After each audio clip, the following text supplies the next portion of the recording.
Welcome back, everyone, to another exciting week of NACE Starleague Collegiate Rocket League action. My name is Daniel Taco. Joined with me in the booth yet again. It's Hyfira coming from us from across the pond. My friend, how are you doing this fine? I would say evening, but for you, it's I would guess the morning. It is 1 at night right now, but it doesn't matter. It doesn't matter. I'm really looking forward to this. We've got great matches and a familiar team, or at least a team that we did indeed see last week. Yeah, so we do have some returning talent for the week, but right now we can focus on what's ahead, but also we want to take the broader context into account as well. NACE Starleague brings you so much collegiate action that sometimes you can forget. For all you guys tuning in just for Rocket League, we have a whole week of action ahead for really all of the esports connoisseurs out there. Rocket League will be broadcast right now with me and Hyfira taking you through the evening, and then we'll pass the reins over to Overwatch to end out Monday. Then come back Tuesday. Collegiate League of Legends is going going to be on display, followed up on Wednesday by Call of Duty, and then to round things out, good old-fashioned Counter-Strike Global Offensive, otherwise known as Cisco. That is how everyone pronounces it. And I think it's a fun time here on NACE Starleague because I think sometimes some leagues, you have some esports, you're thinking, maybe it's not my bag, but really, everyone's taste buds here across the gaming spectrum are being hit. Oh, absolutely. Your entire palate will be satisfied if you do end up watching Rocket League or any of the other games. We've got plenty to go around, and I'm really looking forward to today. Obviously, Rocket League schedule here right now. Drexel versus Rowan coming up first. Yeah, and so we'll be getting into that for the first game on the night for Rocket League, then followed up Oakland University and Lebanon Valley College, and then rounding things out, we will have UMBC against the University of Connecticut. A couple of returners to the stream, University of Connecticut and Oakland University, were both on the broadcast previously, but Drexel and Rowan. Rowan, another returner to the stream, but Drexel, not someone we've seen on the broadcast necessarily too much, however. Start things off with a spicy bit of matchups, though. Rowan University trying to keep that undefeated streak alive at 6-0 currently. Drexel University at 5-1. So very important matchup for both of these teams as we're really whittling things down since we're more than halfway through the season. Absolutely. And at this moment, they're fighting for that top spot. Drexel, they can very much still take or at least put in a dent, but they do need to take down Rowan here today if they want to further that chance, if they want to increase it even more. Rowan, they're looking strong on paper, but you never know which matchup Drexel actually ended up losing. So it could be a very close one. And even in record, it is still very close. 5-1 against 6-0. It's just a difference of one, and it can all be pool level here.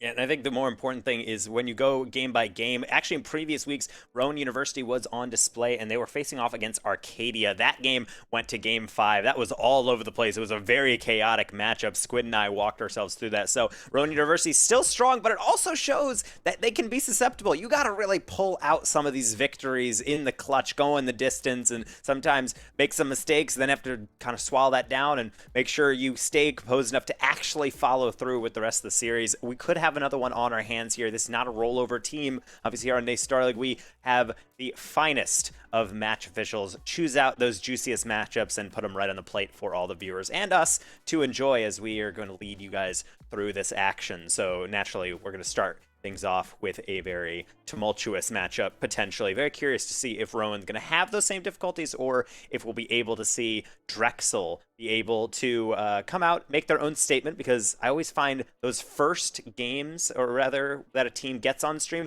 to be very interesting to see how they handle the pressure of being analyzed and on display, but also because when you're on stream, you are playing against probably some of the best teams in your division. Exactly. That might just be one of the most important things. You're playing on stream. It is an important match that we've chosen. And of course, as you said, there will be a lot of eyes on you all of a sudden. You need to deal with those stream jitters. I think the most amazing part about that is a team can have a lot of struggles warming up and getting into the matchup.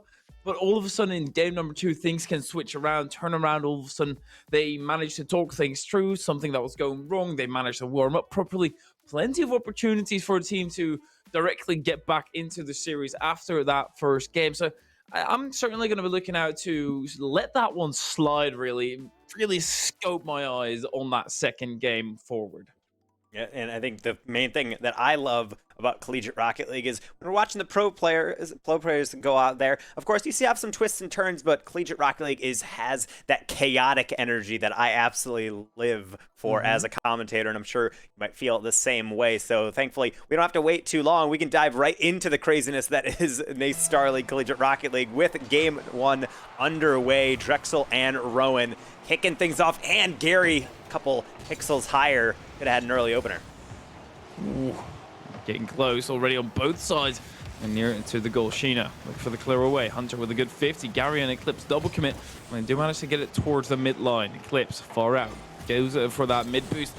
As you say, it is so amazing to see the chaotic games. You never really know what to expect. Such a fiddler like this could all of a sudden get into the back of the net. Eclipse still attempting to center it for his team. Akiru managing to dodge the demo, and then actually 50's all the way down the other end. Sheena has to be careful because Hunter, he's jumping on in there.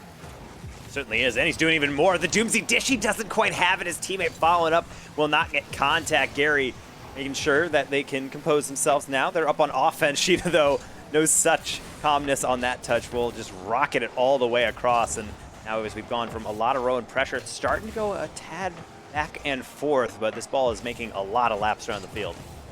Almost seems like boomer ball right there, going from one end to the other. And now Ikiru going to the backboard, and that's popped up for Baron. Eclipse got a touch after Baron hit it into him. Sheena once again with a slapper off the backboard. Ikiru gonna send that right back. Gary missing the touch. Eclipse waiting right underneath. Good recovery. His teammates' mistake. bailing it out there. And Ikiru tapping that down. Sheena's right there. Eclipse gonna be posing up for a ridiculous double tap, and Hunter will deny it.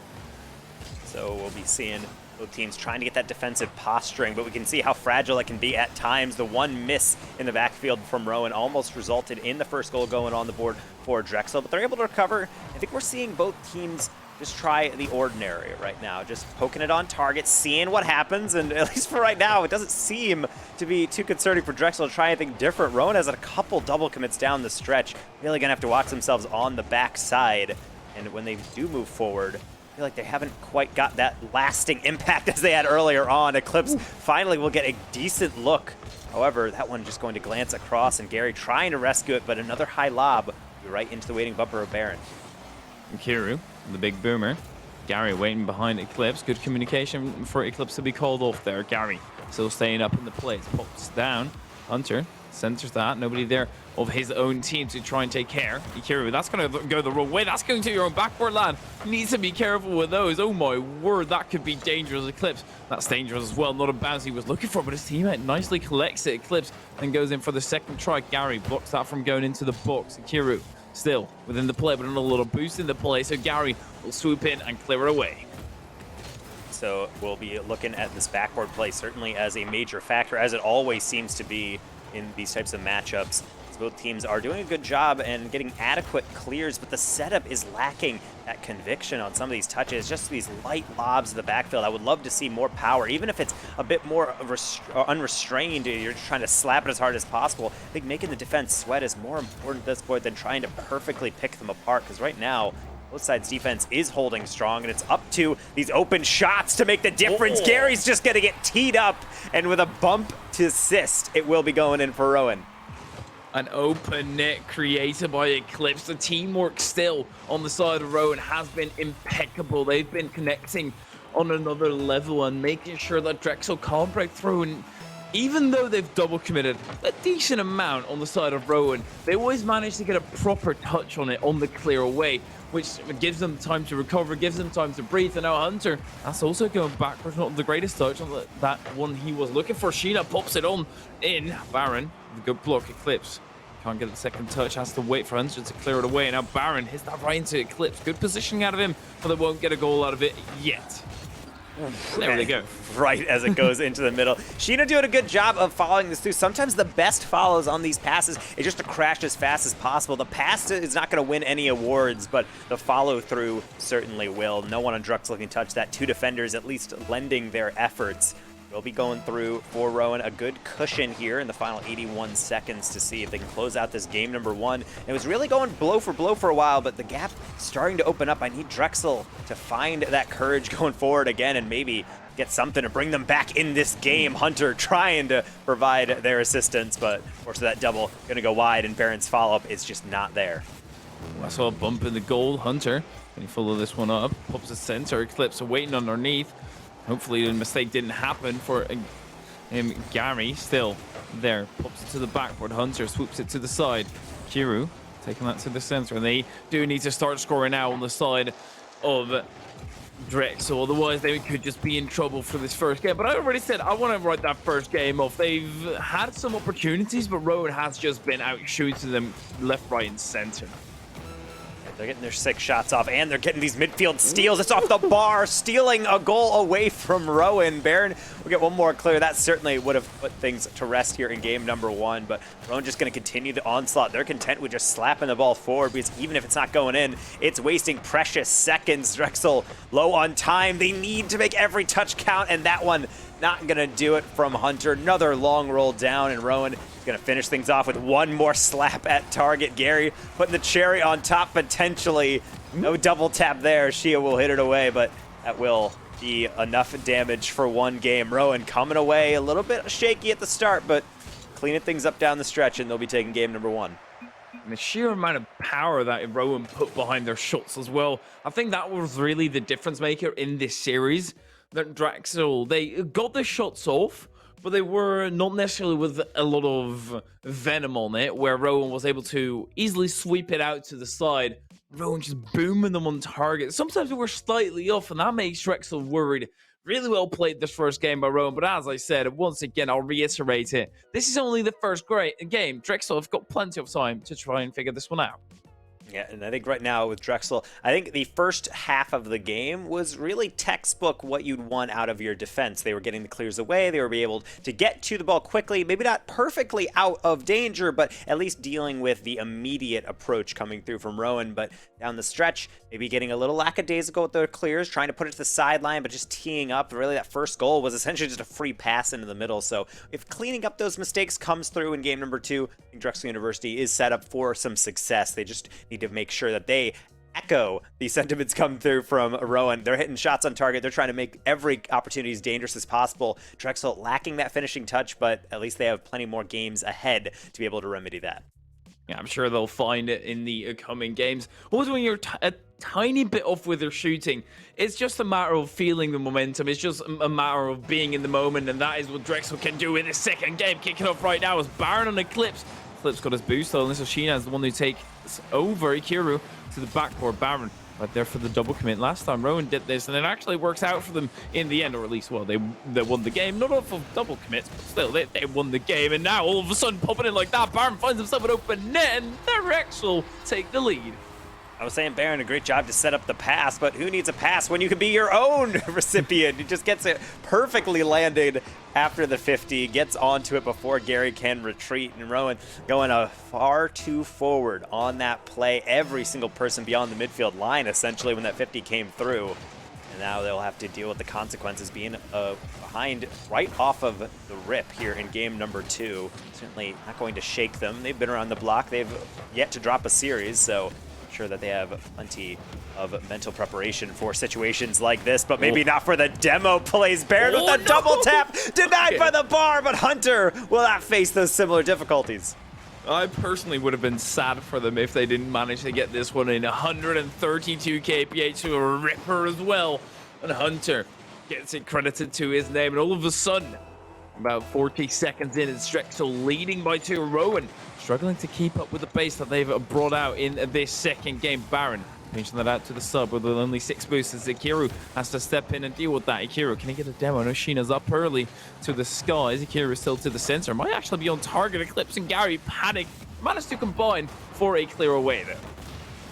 It's a good job by Rowan, accidental as it may be, but they all look the same and they all count the same. You're getting those clears out and you're getting those counters out of nowhere. Gary misses the touch but does not miss that final defender.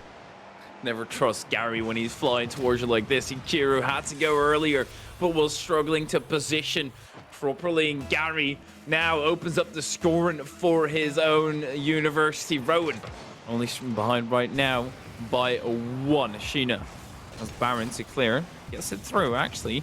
Might be able to land on the ball. Ikiru pops that away. Eclipse following up. Second tap to the center. Gary already pre-jumping. Gary, what are you doing in the air there, lad? Got way too close and actually almost made the pre-jump work. It's a fantastic bit of trust there. When you do the pre-jump, half the time it's because you're thinking your teammate has a different touch, but in fact, that was all calculated. I don't know how calmed that was, but it certainly was something they nearly pulled off. That's a great way to get your confidence back.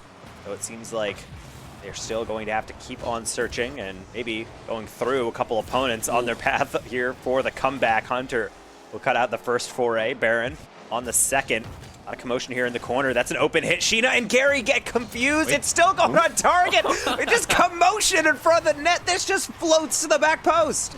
Pure chaos while we're in the smoke here. Sheena pops it right into Gary, and Gary just gives it that tiny little lob to make it awkward for Baron and ties it right back up. Rowan, they're capitalizing upon those demo plays. They spot an opening in the rotation in the back half of Drexel, and they directly punish Sheena. Can combine with Eclipse, so not if Ikiru gets in the way of that. Ikiru flying on in to get the second block as well. Hunter say goodbye to him. He will be a miss for those 3 seconds he's taken off the pitch to the backcourt now. Hunter, that's the awkward thing about respawning. You don't really have a say in your positioning just yet, and you have to clear it up like he does right now. So Eclipse and Gary will again go to the sky. They've been looking at each other quite a lot to be able to break down this defense from the skies. It is working a fair amount. Baron will be able to possess this out of the backfield. And honestly, this slower play from Drexel, I do like it. These deeper rotations from Rowan do allow it, but the demos from Rowan are making sure every touch has to count. Eclipse making sure his counts. The double tap on the open net, and the comeback has been completed. Eclipse, you know he Eclipse.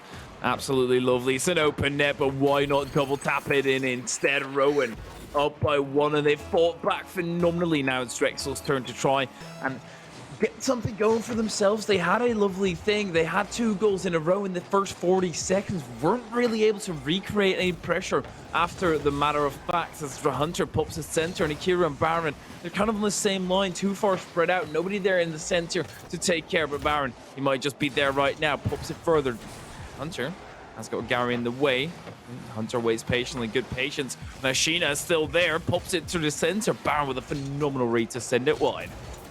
So Drexel will be able to survive yet again, but it's one thing to survive, it's another thing to actually get forward, get back into this game. As you mentioned, they lost that lead. It's got to be weighing on them. No time to hang your heads. You're already down by 1. You don't want to go down by 2, especially since you have about 90 seconds. Get back into this. It's the time to strike, especially with these loose balls from Rowan. There's another one. Shia does not have the boost to get that, so clear will not go through. Sheena just looking for blood on these demos in the backboard. Giveaway from Eclipse and Hunter. A lackluster clear. That's happened a couple times from Drexel. They've just kind of thrown it down the middle. It's really called an end to pretty much every movement they've gone forward down the stretch. And I think we can kind of further that upon the power that Rowan are putting behind their balls. Drexel, they have to react within a matter of seconds, or well, a lot quicker, matter of milliseconds. And for example, this Gary to the backboard, another one to that same spot on the backboard. But you have to reply to this. You have to try and force something out of Rowan. Get a wee clear. They put another shot on. They just keep on doing that. They keep on putting on pressure. And at some point, you start crumbling. When now it's Hunter's turn to make Rowan crumble. Gets it past 1, but Eclipse far back in the rotation gets it away. Hunter keeping it somewhat zesty in the attack. Sheena will make sure to cut that out just enough. One more clear. Hunter, half rotation. Eclipse will cut out. Baron, their turn for a shot. They get over top of it. Not the power they're looking for. Sheena will be able to clear. It's about clock management at this point from Rowan. Also fending off these bumps. That will clear enough way for Baron to dribble forward. Underneath 1, not past Sheena. Hunter will beat the defender to it. It's on the near post. Baron will opt for the boost steal instead. I don't know if they have time for that. Near post shot. Eclipse, last second save to salvage that defensive effort. And one more push going forward from Drexel. They just do not have the boost. They don't have the read, and they might not have that angle. It will hit the ground. Frantic at the end, but Rowan's scraping by with a second straight win. Oh my word, Rowan showing great mental fortitude right there to not accept a 2-0 loss, or not accept a 2-0 deficit. Fought it back, brought it back to 3-2 ending scoreline, and honestly deserved the first minute or so. That was Drexel's. The rest was all Rowan's. Drexel started to combine together to get some shots off at the end. Apart from that, they were really shut out the attack and were struggling to defend the entire time. Rowan playing a phenomenal game right here, making it really difficult for Drexel to pull this series score level. I think the main thing I look for in situations like this is when the team starts to go down, do they get even more reckless and do they try to really just put on the aggression, or do they bide their time, trust in the game plan, and just try to execute on simplistic plays that they know have worked for them in the past, or at least work to their strengths? I think that's what Rowan did in that last game. They went down, and instead of just trying to go for demo meta or try to lock down the defense, they just kept playing the way they're playing. Okay, goals fly in, it happens. Now let's see what we can do when we actually get back into really abusing that Drexel backboard, make sure we close them down quickly on transition, and look what happens. They get that victory. I need Drexel to be able to make those adjustments quickly, and if they get that lead, they better be focusing on defending that. Rowan, very good at pressing up and making sure every shot out of this midfield is deadly. That one going wide, but it's still receiving a save. Sheena from the top of the ceiling nearly, now off the top of the goal and in. Oh, just a lovely little tap. It doesn't look like it's going that hard, but it's still 77 kilometers an hour. Great stuff. And now with the lead from Rowan, Drexel, they're going to be really put to the test. They're under the gun and they have to make a play. They have to find one of the 1900 other options you do when somebody pulls a gun on you. Gary pops that out wide, stays close with the 16 boost. It's actually getting it very far. And still the corner boost or the mid boost from his opponent. Great play out of Gary, making sure that his team stays safe. Eclipse, the most favorable post bounce. How does this go right back at him? He comes in from a zero angle. Akira might not think that's even a big deal, but my goodness, even off the post, just goes right back to him. I guess he counters a double tap. I don't know if he landed before he actually was able to put that in, but very good job by Eclipse, making sure every single open gap of that goal, pixels or otherwise, will be put away. Sheena nearly getting number 2 there, but this time Crossbar is not their friend. Eclipse on the follow, 3-0, and talk about an opening minute for Rowan. Yeah, Rowan, they've got the vision here. Gary, instead of trying to go for a ridiculous shot of his own, pops it to the backboard with a decent amount of power, so he goes to the edge of the box at his teammate right there to finish it off on Drexel. You already mentioned it earlier that you wonder which way a team is going to go, and I fear the worst for Drexel as of right now. Of course, 4 minutes should still be enough in theory for a 3-goal comeback, but Rowan, they're very much pushing for this 4th. And this is a nice mentality to have. You don't want to lean back and just say, okay, now we can style, we can relax. If you just keep pressing on, best defense is really just continuing to force the defense on the other side to stay in that half. And at least right now, it seems like Drexel isn't doing as much. Make Rowan change that game plan, trying to rotate around. They're trying to get boost to be able to be in attack, but ultimately that 1-to-1 markup isn't working out. Rowan getting these 50s, being able to clear out to the end. But as I say, the complacency, Gary, off the ceiling almost for looking for number 4 with style. Now it's time for Drexel to try and punish that. He wasted a lot of boost, but Hunter also doesn't have too much to work with Eclipse. They're going to throw a double commit right there, but Baron, the space that he has, he can't use it properly. His teammate emerges to the same position. Eclipse sealing that corner boost now. Gary to the backboard. Eclipse as not necessarily last man, but the other two did a double commit. Sheena still recovers in time. Gary is going to go for the bump. I'm not too sure what his plan was right there. Steals the corner boost and just runs away. That always is a good ending point. If you don't know exactly what to do, just steal the boost and run back to your defense. Eclipse, that could have been on target, I feel like. Yeah, but at the end of the day, they're just being hounds right now for the ball in the Drexel half. Every single time there is something to be touched, they will be able to just get an annoying tap. And that's the one thing I actually really love about Rowan's play this game, specifically game 3, is that even when they're rotating back, they'll just cut in just to irritate Drexel's touch. They'll just tap it to the sideline to slow things down. They'll just flick it in place, really, not even to really test the goalkeeper, just to get it past that first player, harassing them on the ball from defense. It does work very well, specifically because Drexel is trying so hard to press forward, and every single slowdown allows Rowan to get back into formation. It forces Drexel to have to reconsider and try a different approach, and it's a very frustrating task at the moment. It's still 3-0, and as all these seconds have ticked down from that first minute where all these goals flew in, we have yet to see Drexel have a convincing push forward, mostly just because they're just trying to figure out how to deal with this frantic movement from Rowan. And the most annoying thing for Drexel is that they don't overcommit on the side of Rowan. They still always have someone back in Eclipse and Gary behind him as well. Even when they're jumping in crazily, they have somebody there to try and take care. If it does not end up going the way they would have wanted it to, Eclipse now off the ceiling, pops it down right into the hands of Sheena. Pops off the shot. Baron might he be able to capitalize upon an over commit right here? No, Eclipse still gets back in time, and now with 1 minute 16, there's certainly not a lot of time left for Drexel. And of course, that's one of those tilting things. Eclipse was taking it back to the sideline and had Baron nipping at their heels the whole way through. Just could not get the demo. It's so tantalizingly close. And of course, that's just so annoying. You're trying to get the ball, and at this point, they're taking it back. They're just playing keep away. They know they have this lead. They just have to avoid any throws or anything too dramatic. They should have it. Saves go a long way, though. Eclipse will get one more, and a deflection in the middle of Sheehan. They don't have the angle. They'll only be able to extend it over, and the flick will actually go backwards.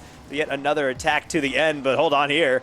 It's a high lob, but Baron might be able to snipe the back post. They do get it in. Bashida glancing in deprives Drexel of even that. Oh my, that is such an unfortunate one. Now down the other end, it's Akiru. Has to block it off the line, but it might not all matter in the end as Akiru might just be able to get this to the center. Does it pop it off the backboard, but they're still there. And I think their last push was that one that was cleared out to the side. Actually, Baron finds an open net, 11 seconds. I'm not too sure whether this one is doable, Taco. It may not be the most likely, but at the very least, you have given yourself some semblance of a chance. Kickoffs are incredibly crucial part of the current meta of high-level play in Rocket League, so as long as Rowan can get a neat and orderly touch here, like that, that will give them a good head start, but Hunter trying to throw that in somewhere dangerous. Shia up quickly for a bit of deflection. They just need to score with any time on the clock, but the pass is not quick enough. It will inevitably fall down into Rowan possession. They'll just throw it forward. We're at 0 seconds as a 2-goal lead. Rowan has been able to, off an electrifying start, take this game and now take the series in a clean 3-0 to start the evening. I think what broke Drexel was the 2-0 lead into 3-2 loss, where Rowan very greatly fought back, and that might have already been the end of the series, but we couldn't quite see it yet. Rowan, they took control in this game. They started styling. They got a lot of space, created a lot of space for themselves, and Drexel was on the ground standing, looking at what Rowan was doing and praying that they would somehow stop themselves, that they would overcommit and they would be able to get on the counter, but no such moment leads to an unfortunate loss for Drexel in game number 3. And I think it's yet again one of those situations where I feel like Drexel isn't being outmatched as necessarily as that all these tiny moments when you're trying to win 50s in the midfield, you're trying to just get that shot past the defender or just having that follow-up on a simple touch just to keep it in the mix, something that Rowan was doing really well on offense and getting a decent amount of goals with. Drexel was just a shade off at times. And over time, when you start losing a couple 50s and you start losing those touches over and over, they start to build up, and the weight of those mistakes usually ends up in you capitulating with a goal. So Rowan, I think, doing a good job of just trying to wear away, erode the defense of Drexel. They did a good job there. It's a convincing 3-0 performance, and again, it's what a team performance you would expect out of a team that is 6-0, now 7-0 after this Week 7 matchup for them. So they're just going to keep marching on, and unfortunately, Drexel taking their second series loss, and I think it's certainly giving them some things to think about as they move forward into the next weeks. They've got things to learn about, things to look back on within this series. Always when you lose, you shouldn't take it as a loss. You should take it as a learning moment. And Rowan, sure, they could have been doing things better, but they ended up winning here today. Moving on to that, as you say, 7-0 record, really solidifying their spot in the lead as Drexel. They're still in a good position, 5-2, not bad whatsoever. Plenty of time to make it work out in the end, and go for only 2 losses in the entire season. That's not a shame whatsoever. Probably end you somewhere mid-table, high mid, probably, as we have Rowan taking the victory. And I think the important thing to really sit down about is when you're getting this portion of the season, every single win of these, of course, is so important, but it's also the twofold aspect of course, you're increasing your victory, you're going on to playoffs with a better record, but you are also able to certify that when you do get these matchups, as we mentioned far earlier before this stream, when you're on stream for NACE, it's probably because you're 2 teams with really good records in your division, and then you defeat those teams. It just really doubles down that, okay, no, we're not just getting fluke victories. We can pull it out when we're actually playing against the top of our division, and I think that's important, especially since you are just kind of encouraging round robin play within divisional play. You're just playing the teams in your general region, but once you get into playoffs and have to start playing against cross-conference opponents, that's where it really gets important. So building up that confidence as much as possible is very crucial, since I've seen more than enough teams make a great regular season run, and then just in playoffs, they can't quite bring it together because of uncertainty. Maybe they just got complacent, but either way, it seems like Rowan has it figured out, and I hopefully will be able to hook up with one of their players. We're trying to get into a call with one of them so we can pick their brain, kind of think about where they're at for this specific game, and then also what their plans are on for the future, because of course you have to start thinking about the bigger picture the more wins you start racking up. Absolutely, and I'm very curious as to how they go into playoffs, since they've basically made it at this point there's no real doubt in my mind that Rowan is not going to make it to the playoffs. They've been playing amazing. They're 7-0, and they're just going to continue their way on through. And I really want to get their opinion on how they would feel going into the playoffs, whether they go in with a lot of confidence, as you say, or whether they still have a bit of doubts in certain moments that they can do better.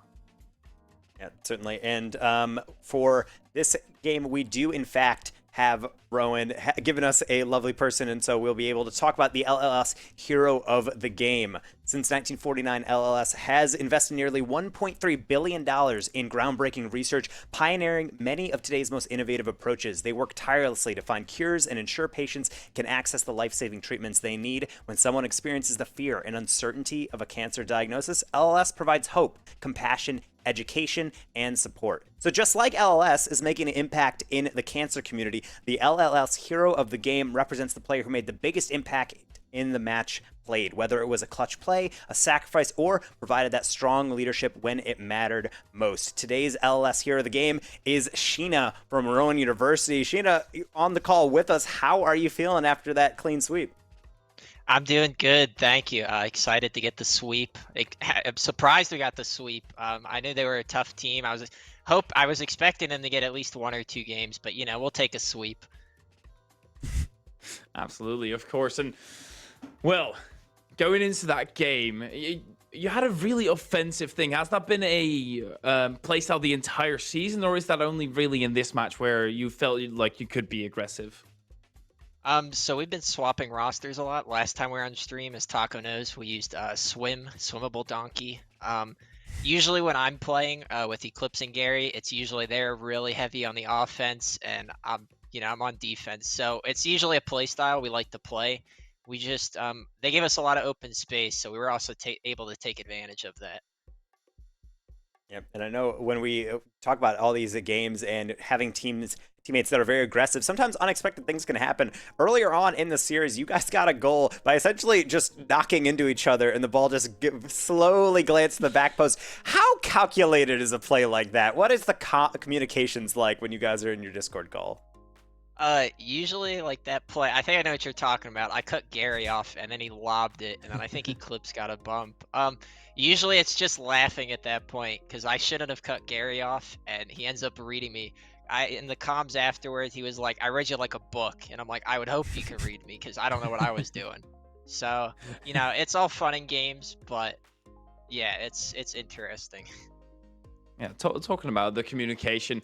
Once in a series, for example, when you were 2-0 down in that game number 2, is there anybody who kind of takes the lead and says, "Come on, lads, we can do this. Let's get back into this"? Not really. Usually in our comms, it's usually Eclipse and I doing most of the talking, and then Gary's there. We like to laugh at Gary because, as you guys saw, Gary likes to hit the post all the time. There wasn't really too much. Eclipse noticed that they were targeted demoing us, so we ended up adapting. Got some demos ourselves. That's when Gary got that first goal back with the solo play demo. So it's just adapting on what they're doing and making sure we change our play style. Yeah, it's a nice approach, especially because, a lot of these intra-game adjustments, minute to minute, and then, of course, between games, recognizing patterns and being able to adapt to them are so important. And you guys are clearly doing it well. You're now 7-0 within the league play. And looking forward as round-robin play is starting to wrap up and looking forward into the playoffs, are you excited to be able to get into that bracket and think you guys can make that deeper run? Or do you feel like it's really just begun? Have we seen the final form of Rowan yet? I think it's slowly getting there. It's just a matter of us fixing that play style, like you said earlier, with that one weird goal that we kind of double committed and it floated in. The later rounds, it's not going to be able to happen. If we double commit like that, it's going to go in our net. So there's a little kinks we have to work out, rotational issues, comm issues, stuff on offense. But overall, I'm happy with where we're going with it, and hoping to move forward. I think next week, or I know in our bracket we have Stockton, so that should be a fun one. That'll see if we're really ready to move on. Yeah, fair enough, fair enough. And with playoffs coming up and obviously Stockton coming up, how much time, or do you spend a lot of time with the team to try and sort those kinks out, or do you only really look at after the game real quick? Honestly, we don't look at much at all. Um, we haven't played since what was it? I feel like we have our two league matches, this league and another league, and other than that, we're not doing too much. It's mostly just talking outside of the game about things to fix and all that, and adapting within the game. That's why usually a lot of times you'll see our first game is very rough because it's us getting the kinks out, and then from there we go forward. That's why game two we were able to come back from that 2-0 deficit, where if that was game one, most likely weren't going to come back from that. Yeah. And you get those awkward things in. Of course, you feel like it's not going to cut it, but at least for right now, I think if it's not broken, not necessarily too much rush to fix it. But of course, you want to take care of those advantages down the stretch. Thank you so much for sitting down with us, Sheena. And before we let you go, get back to your evening. I'm sure you have things to do as a student. Anyone you'd like to shout out or give any notice to? No, shout out to the team, for pulling out the sweep against a pretty good Drexel team. And then shout out to Coach Tristo, Coach Tristo in the background helping us there. All right, awesome. Thank you, Sheena, and have a good rest of your night. Thank you. You too, guys. So we will close the books here on yet another nice matchup there. I think Rowan starting to roll a bit, but it's nice to see they're keeping it light, they're keeping it enjoyable, and that can be a nice mentality to have as we start to progress down into the season. It's a lovely thing to see the guys still having a good time out there. Absolutely. I think that's one of the most important parts about a team, that they're able to have fun apart from just try-harding the game and trying their absolute hardest to win. And as soon as they're not winning, they're not having fun. As long as you're having fun, this will sound very cheesy, but you're basically always winning. I want that on a t-shirt. You can cross-stitch that onto a pillow. And I don't know, we'll go over designs in the break because we are going to have to go to a brief intermission, but we're readied up with one more undefeated team on deck to be able to play. It's Oakland University, still 6-0, going up against Lebanon Valley College right here on NACE Starleague after this.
back, everybody, to some more NACE Starleague Collegiate Rocket League action. I'm still Dana Taco, and joined with me in the booth is still High Furia. Good thing to know about NACE Starleague is that we're bringing you top-tier action, but also it's important to mention the sponsors that help us get to where we are. And right now, we're going to talk about Medify.gg. It is a coaching service for a bunch of different esports out there, even just a bunch of video games in general that you want to get better. Right now, if you put in CSL15 as a promo code, you can get 15% off any training session or coaching session that you get on the Medify website across any number of their games. Pretty much every game that we have for NACE Starleague, they have a bunch of coaches who are both either professional players or high-level content creators that you know in the community. So certainly something you want to check out. If you're seeing this action, you're saying, I could do that too, but maybe you need a little assistance on that path forward. Absolutely. It's an online platform as well, so you don't actually have to go anywhere, which is also always great.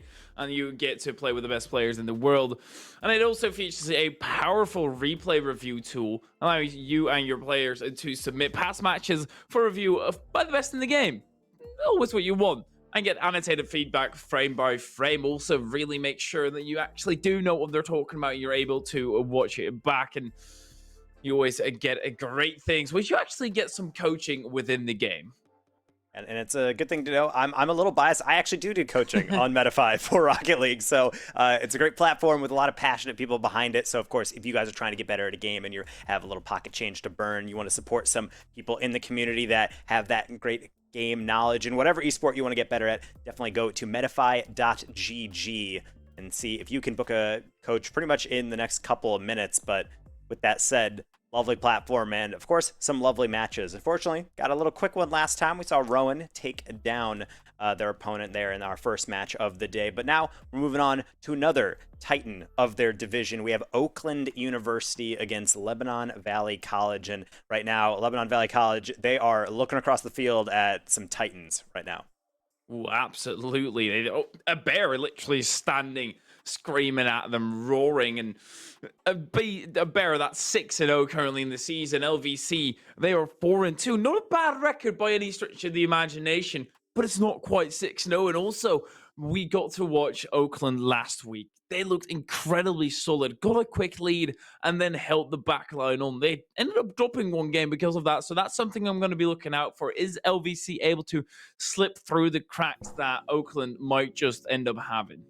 That's really the question that most teams have to ask themselves when they do get into situations like this, is that no team is infallible at this level. Pretty much all the teams are playing quickly and, of course, very organized, but there are moments in which you could slip in a shot or a well-placed challenge, and I think that's the challenge that really all teams that go up against a team like Oakland have to endure. Can you find those moments, and more importantly, can you execute? If you only have quick looks at the goal, I don't know if they can always make them count. So certainly Oakland doing a great job. We've seen them on stream before. They've been taking care of business. They're looking forward to continuing on this, getting that undefeated record just like Rowan. But Lebanon Valley College is just like all the other teams in collegiate play. It's a chaotic ecosystem, and really any given day, any team can snag that W.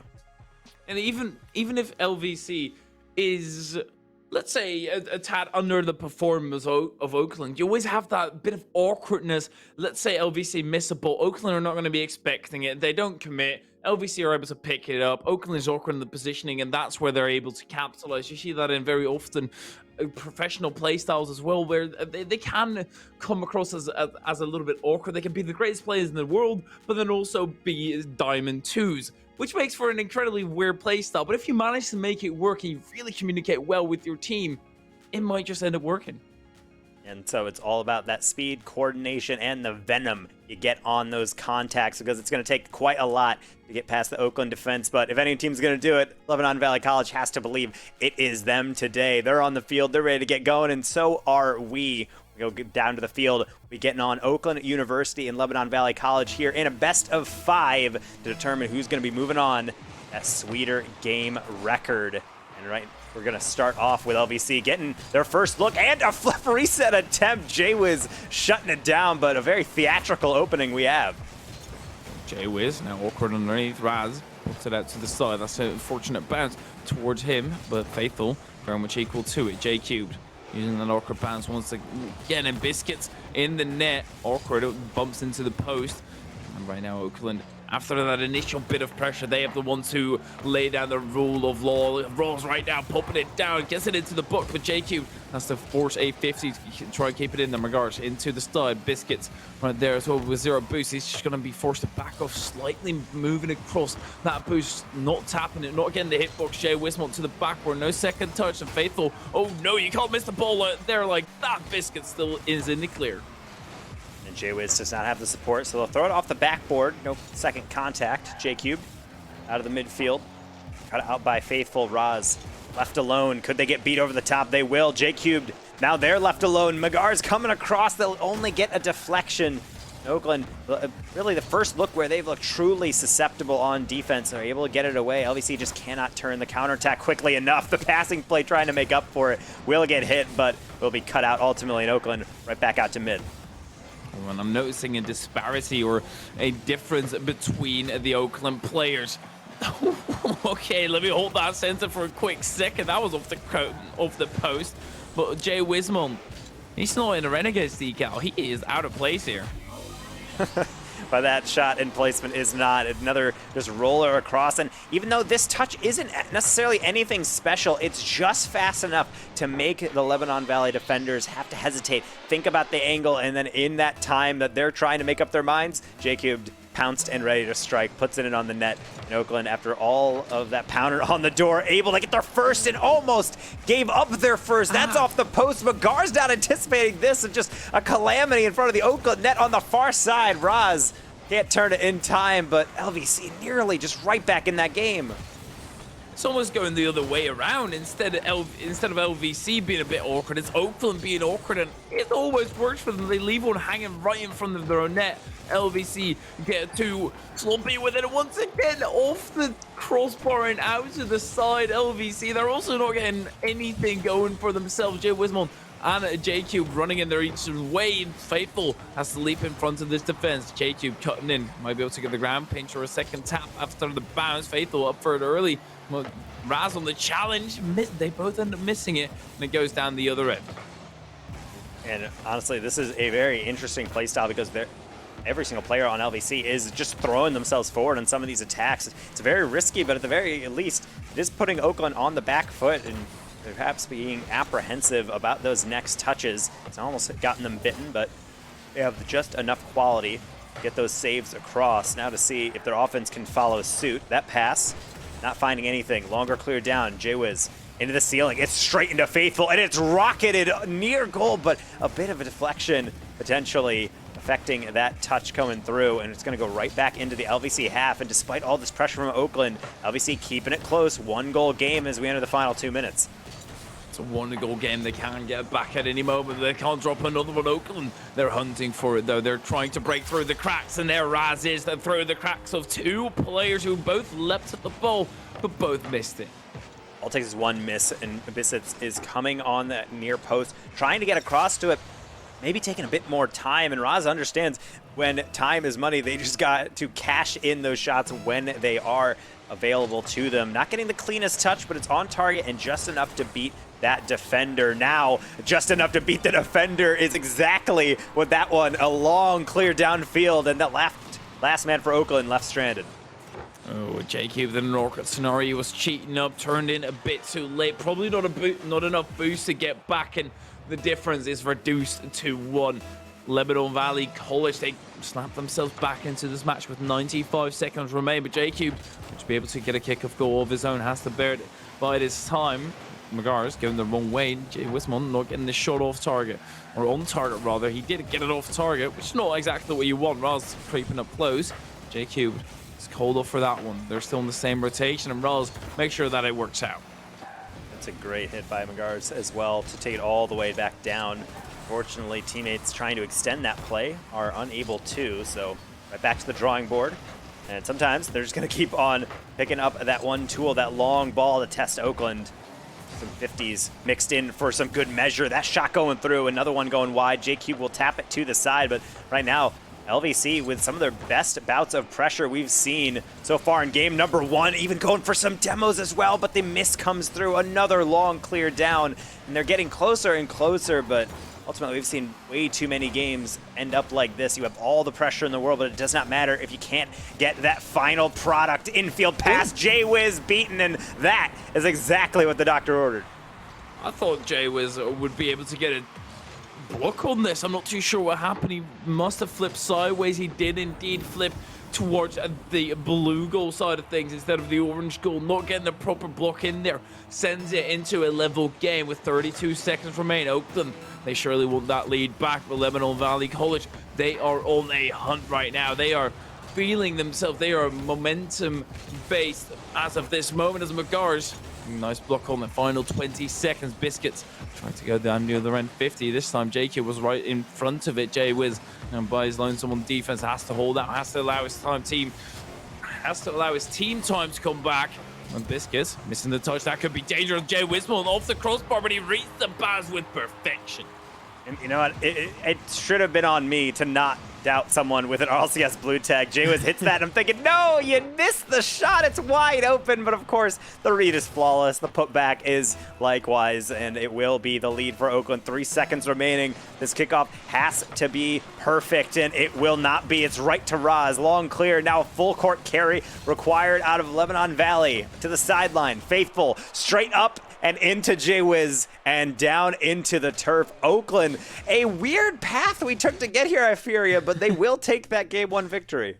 In the end, they will. The 2-0 lead and then reduced to a 0-goal lead. They managed to slap themselves back in off of the back of a LVC miss. That one's going to hurt. That one's going to sting and probably leave its mark at LVC, but they can't start dwelling on that right now. They are 1-0 behind, but first game, get the extreme jitters out, get everything out of your system, and you're right back into a second game where you can gain a little momentum still. And I do actually, it's a curiosity of the play of LVC at times, is they're being so aggressive on some of these challenges, and I think it can come back to bite you because, of course, once you miss those touches or you don't get the 50s you're looking for in the attacking half, it can start to spell out dismay and dread on the defensive half. Oakland will not miss many opportunities when presented with them, so of course, if you're going to play aggressive, you got to follow through with some coordinated touches, not necessarily like that. 2 double commits coming through from both sides. It's trying to make the most of the counter, but unfortunately Raz, too quick, right back out to mid, and with a musty flick to boot, nearly a very interesting opener.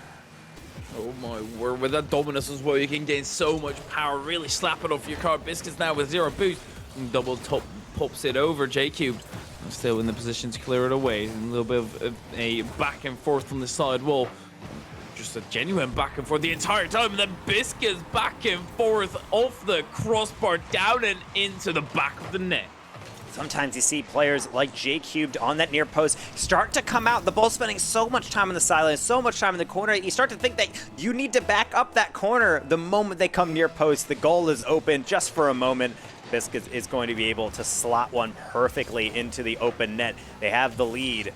Now they need to keep it, or better yet, add to it. Magars just cannot make the contact. It's going to glance wide. On the redemption follow-up, J-Cubed shuts the door on that one, and Faithful can only tap it to the corner.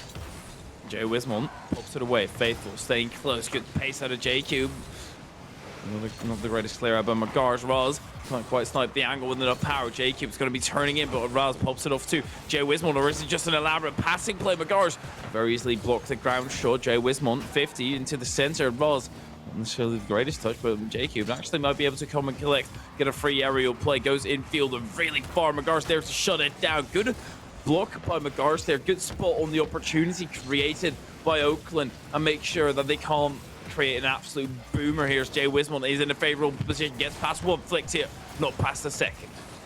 Faithful doing a good job to remain sturdy. Sometimes you can be panicked, you know your last defender, so you hesitate more than you should, but there was no indecision on that challenge. They went straight through it. Speaking of, so did Oakland. That ball almost goes through the whole defense. Raz is able to stretch and reach for a save.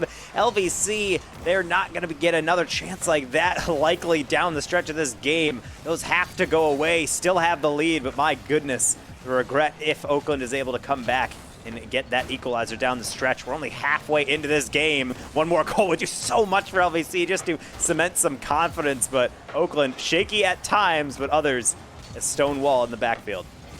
Yeah, they're an astounding team to watch. Faithful Doesn't have enough boost to reach that second play. Jay Wismon almost pops it past another. Faithful. Good free flip to get into position and get a block on it. J-Cube off the ceiling this time. No flip reset. Has to send it further to the center. Jay Wismon committed a tad too early, so Roswell now has to pick up the pieces for his team. Biscuits extend far, but uses all his boost to do so. It's a big and risky play, almost all in. Magars gets to tap into the edge of the box. Jay Wismon not the snipe of the angle that he was looking for. Roz also getting blocked by Faithful. Magars now down the other end. Might that be crossbar down? Oh, it will be crossbar down, far into the ground and not into the back of the net. And JQ was playing fast and loose with that clear. It's yet again Magarz being the player trying to hit that deep ball into the net. And now Oakland with a rare open net opportunity. Roz goes for an open double and will glance it across instead. Still keeping pressure though is Oakland. The ball will be rattling around the outside of the blue half. Infield pass this time and a miscommunication. Unfortunately, J-Wiz and J-Cube having their wires crossed, and Oakland not finding the former success here on offense, starting to become their own worst enemies on some of these touches. Some more tumultuousness in front of goal, but LVC not able to capitalize, keeping that trademarked aggression. Final 80 seconds, still just a 1-goal game. Just 1-goal game in Oakland. They're hunting, they're trying, but the defense out of LVC is absolutely a brick wall. Faithful and clears it away. If they can get another one on the board, sure, they might have a brick wall, but a brick wall can be pushed over if you're really strong in Oakland. They might just be some bears as Jay Wismon finds a crack and blocks off, nicely cemented by Biscuits. J-Cube still to the center. Biscuits once again closes the gap before it can cause any problems. 50 seconds is all that they have right now on the side of Oakland to try and get this one level. Guards, they're done with these cute plays they've seen from Oakland. They're just content hitting this one downfield. J-Wiz trying some finesse. Will tuck it past one. Faithful. Not the touch they're looking for. J-Wiz from a tight angle. Magars can't get it. Roz can with 30 seconds to go. Oakland kept it close, and now they've equalized. Oh, the miss out of Faithful made it too awkward for Magars. He was expecting the hit. And LVC, they drop at a critical moment. We saw it in the last series, the second game, a tough loss. And this also would be a tough loss. But it is only level and there's still 30 seconds remain. LVC, they've had some attacks, but they can't start being sloppy at the back end. Jay Wismon into the center. At least, well, he tries to bump Magars. A good boomer across the top. JQ once again not able to reach it, and Magars converts. Magars and J-Cube, mortal enemies right now. You do not want to tee up this lad. Just a absolute monster of a hit all the way downfield. Doesn't bounce until it hits the 18, and we're going to see Lebanon Valley get back in the lead. Now it's just about protecting it in the final 17 seconds. A missed kickoff nearly. Magars will just send it downfield. They're hoping for a prayer, or at the very least, just to milk off these seconds. J-Wiz, no contact. Raz into the corner. Faithful, good challenge. We'll keep it in the mix. The pre-flip, tap down, and Magars will dunk it down. Lebanon Valley College, my goodness. I got nervous once we had to get near OT, but pulling it out, and the long ball, Oakland's greatest foe right now. Oakland really being able to create a lot of offense, but sometimes overcommit. There is 12 saves on the side of LVC, really holding that defense in place and making sure that Oakland are barely able to break through. It happened only once, and after that, it was completely cemented shut. LVC, they've got a game plan, and they need to stick to it. Yeah, and again, we're seeing how narrow the margin for error is for LVC. Really, that first goal coming through was just because that Faithful went into the corner, didn't get the clear they're looking for, and then it's immediately turned into a goal. Oakland is that record because when presented with opportunities, more often than not, they will put it in. LVC can't rely on those mistakes down the stretch. Oakland seems like a team that only gets better with time. Trying to prove it off the kickoff, a demo play, and an open pass across the middle, but unfortunately, nobody home. So no early goal, it seems, here for Oakland, and on will play now with the series tied, and really, it's up to anyone's taking. And we talked to them last week as well, and here goes Jay Wismon. Let me hold that story as this goal goes into the back of the net. And we did talk to them last week, and I think there is an element of this team slowing down at times and maybe not quite clicking. It's almost like they have to catch up into the series, and then once they do, they start to figure things out. It's like they're playing chess, and they're into the mid-game now, so they really have to start executing that strategy. It's a great job by them to get that goal, not be frustrated by everything that happened in game number 2. J Cubed could have put it away or 2-0, but unfortunately they're just gonna have to watch that one as it glances off the post and out. J-Wiz trying to make up for it. Raz, how about off that pass that's gonna get rejected? And Magars and company will be able to watch that one go out to the corner. Roz with a good block to keep it in the offensive half, chasing Faithful down as well. Has to be quick, backflips into panic. Jay Wismon very much spotted the panic. J Cube into the box, Biscuits, good block. Roz still in the midfield, pops it back in. J Cube with a tiny pre-jump or a tiny jump, decides to go back down. It's not worth the play. Faithful, good extension. J Cube this time is not over the top of him, but it will be over the top here. Triple commit is almost what it takes. Jay's Wismon, the only one to stay on the ground, but with 0 boost, he did not really have another play. Clear far away, but J Cube. Faithful on the back half. We're too far on the back half. What was Faithful full? Ooh, and he must have been lost in the corner. Is very much, if there was sauce on this shot, Faithful is very much lost in it. They were in the corner, I think, trying to get upfield to get boost, but then also debating going upfield to attack the ball and then getting back. And ultimately, at all that spinning around the corner, they just realized that they were, in fact, the last defender. Very unfortunate mistake coming through on the back half for LVC, a team that has really been punching up to Oakland and playing very well up until now. Really hope that now that the gears and such are starting to spring out from the machine, they're not getting too down on themselves, because Oakland is just eating up these passes in the midfield. A combination from Jay Wiz, and that's 3-0. They're just so strong. It almost seems as if Oakland are able to turn on a switch anytime they want, and they'll start playing another level up. They might have dropped a game, but that's when they start playing up to a certain level where it's very hard to keep up with. An LVC, they're being pushed towards that position right now where they struggle to keep up. 3-0 already within the first 2 minutes. They're obviously looking for an extension, but this time as Magars in a position where he could pull it a little bit closer. Magars attempts to flip, says way too low, won't get it, and Faithful has to try and pick up the pieces. Gets a pass back to the center. Good pace out of Biscuits, but they don't quite have the venom on that attack to make it work. I really like these touches coming through from LVC. It's very creative and certainly making Oakland have to think about every single contact that is coming down the stretch. Will not get rewarded for it, but it's showing that the pieces are there for LVC. It's just this game, they haven't been able to have nearly as much success as they had in the past. Part of it is that every single goal is starting to be earned. Oakland is not allowing those long clears just float on in. Can't say the same about LVC. That's another open opportunity. Raz the high flick. This gets getting just enough on the touch. Magars out to the sideline. J Cubed with no touch. We'll watch that glance out into the mid yet again, but all these clears still working in Oakland's favor. They're still getting these possessions. They're still getting these passes, and obviously still scoring these goals. Oh my word, Oakland, they're just running away with this game. Roz with an awkward touch, very awkward, but it works phenomenally. It works absolutely exquisitely in Oakland. 4-0 lead. This could be a very much a serious break as to Lebanon. They very much decide not yet. And this is a good goal, because when you really see the faucet running and you're starting to give up a lot of goals, it's nice to just remind yourself, no, we're in this game, we can still score. And even if it's off kickoff, they all count the same. 3-goal deficit is a lot more doable in the final 2 minutes than a 4. They're going to have to put in some more work beyond just getting some good 50s in the midfield. They need to get back to that pass. They need to be able to get that long ball working into the mix. How about picking out a pass perfectly to Faithful, but it's going to only find the post. So unfortunate, nearly a beauty of a counterattack. Almost won't be enough right now for LVC, because Oakland, they fully do it. They go the entire way. No almost out of them. Jay Wismon to the center, and J Cube to finish it off. The importance of having people who just challenge quickly. That pass by Jay Wismon isn't going to win any Play of the Week awards, but it's in a high position that Lebanon Valley really has to be ready for in advance. And the moment they are not, J-Cube knows that it's all about placement. They put that anywhere on target, it's going through. Very good job by that team, showing off why they are the record they are. They've been through some bumps in the beginning, but now this is just full cruise control going through this series. Really starting to rack up the goals and being very intricate and showing a lot of variety while doing so.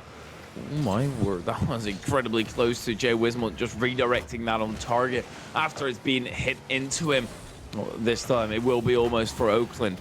And the victory, not so much. 5-1 lead still. Faithful into Magars. Magars drops that away to J Cubed, and if things couldn't get worse, well, they just have. So Faithful is just hitting one more down, and McGar's trying to get down to that lower thing, but I think once you start seeing these flicks come through, Oakland playing as confident as they are, they're just going to dive right in. So, of course, another log on the fire, more or less. I think this game has been decided for some time. But I want to see the mental comeback. We see Lebanon Valley with those 2 losses. They're trying to get back into their winning ways and really try to solidify that win percentage. And a game like this is where things can start looking very dark before the dawn, where you start to get down on yourself. You start to wonder if you can pull out these games. Were we just lucky before? And again, I really don't feel like this is a huge mismatch. LVC has been in this game before. It's just where I think we're witnessing the effects of a snowball turned avalanche. But getting back into that game 2 mentality could really be helping LVC, especially looking forward into game number 4. We're headed in after this next 30 seconds. I think we'll be seeing a very different LVC if they can just gather themselves, take that deep breath, and be able to shake this one off. Ooh, these kind of saves that they're so incredibly exhausting. They tire your body out because you're constantly on edge. You constantly have to pay perfect attention. Whereas Oakland, they can kind of have some moments where they're not necessarily paying that much attention and allow themselves time to relax, as weird as that might sound, but just going on the rotation back. Whereas LVC, they're on a very short, quick rotation. Every time I have to go to the far post, and it just gets incredibly scary every single time. LVC not quite able to hold their nerves in this third game, but they're going to have to find those back. And really, anytime you get in situations like this, I think the best thing to do is really just laugh it off, just say, okay, we lost. Straight up. Like, we just did not play the game here. They were putting everything away. But, hey, it happens. And then you move forward because you know you've done damage before. And yes, Oakland, I wouldn't say was razor sharp in that game 2 that they lost, but they were struggling because you were challenging quickly, you were challenging with confidence. More importantly, you were getting 50s and awkward touches in their half. Get back into that mix the short passing plays that they've been working through with those longer clears, and I think you can create some imbalance in that Oakland defense. A warmed up Oakland is not what you want. So, of course, your work is cut out for you, but at the very least, you have the skill necessary to compete. Game number 4 underway.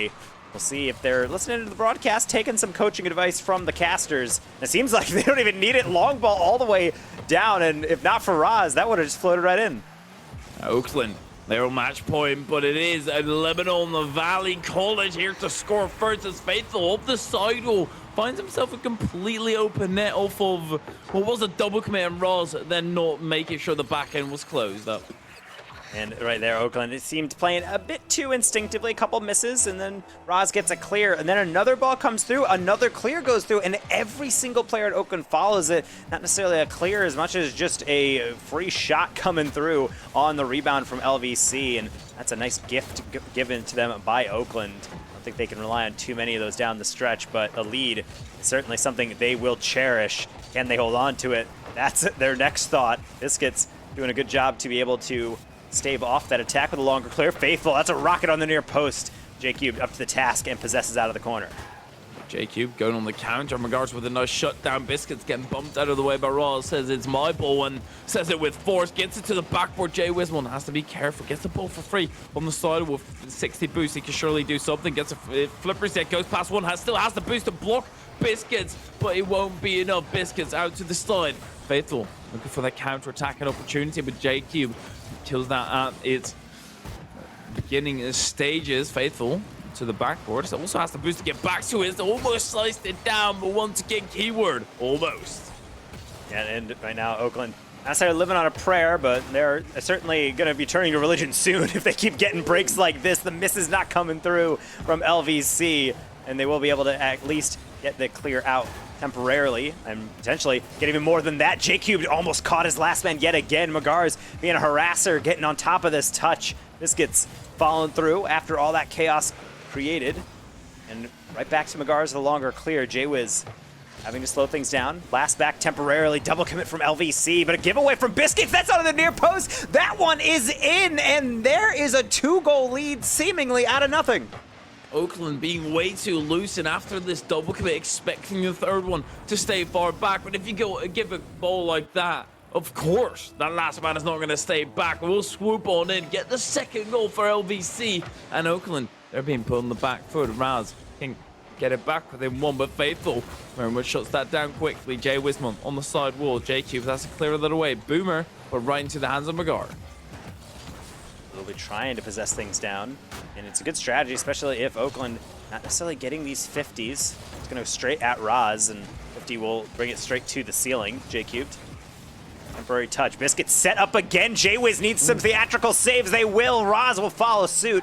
Another touch to the side. Magars near post. J-Cubed with another roller out into midfield. Faithful not wanting to leave well enough alone. They'll get one more tap. Only acts as a pass, but Biscuits cut things out again and going for Musty. My goodness. LVC, if you had any questions about their confidence, that's a full display right now. We just reached halftime, and they're not just holding on to this lead. They have a very firm grasp, it seems, on this game. A low air Musty. I can't say I've seen those very often, but they do look very funny. Well, there was no boost in the tank. Jay Wisman has a bit of boost to work with, but that ball is too far forward. J-Cubed tries to collect some to make a play. Gets the corner boost, or gets the mid boost rather. Jay Wisman popping that right back up to the edge of the box. J-Cubed trying to hit it fully in. Roz, it's a boomer, and we'll get into the box. But now Oakland, they're being once again a bit too aggressive on the play. Magars, can he get a center? J-Cubed misses the ball. That can open up an avenue. Actually, no, it's just a good play out of Oakland. Somehow, what? How did he get a shot? Part of me almost wonders if the defender's playing the pass. Faithful coming across and tries to get in front of the play. Roz, actually, I don't know if that was a mind game or rather they're just trying to take a 50, but they just put it straight forward and seemed like the defender was anticipating that one, trying to get put to the corner. They were trying to cut that one out, and sometimes that's what happens when you try to play predictively. Something else can happen, and really all those plans go to waste. Now that 2-goal lead gone to waste. It's a thing of the past, and so too might be the general lead. That one almost going through from J-Cubed. Right now, LVC has to be on the edge of their seats right now. Have to make sure they close this game out and bring this to game 5. This is where you get pressured once again, and you can't be creeping up like that. Roz finds an opportunity, gets it given to him. Magars being next to the play, and then Biscuits driving underneath. Those bounces are incredibly hard to read.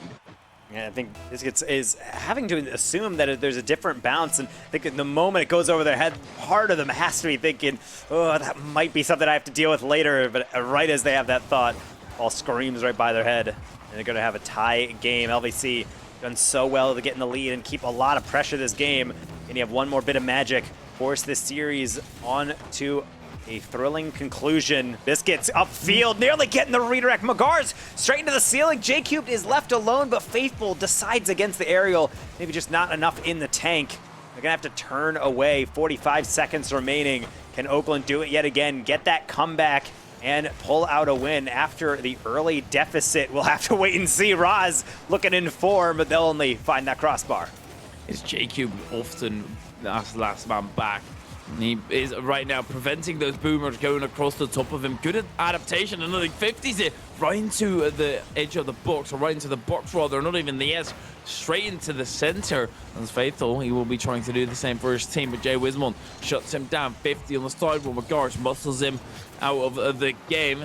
Attempts to float in front of it. Not quite the boost to make that work. Jay Wismon pass one, makes it awkward for the second one, but Faithful standing his ground. Edge of the box, Magars, long boomer across the top, but that doesn't matter because we have overtime.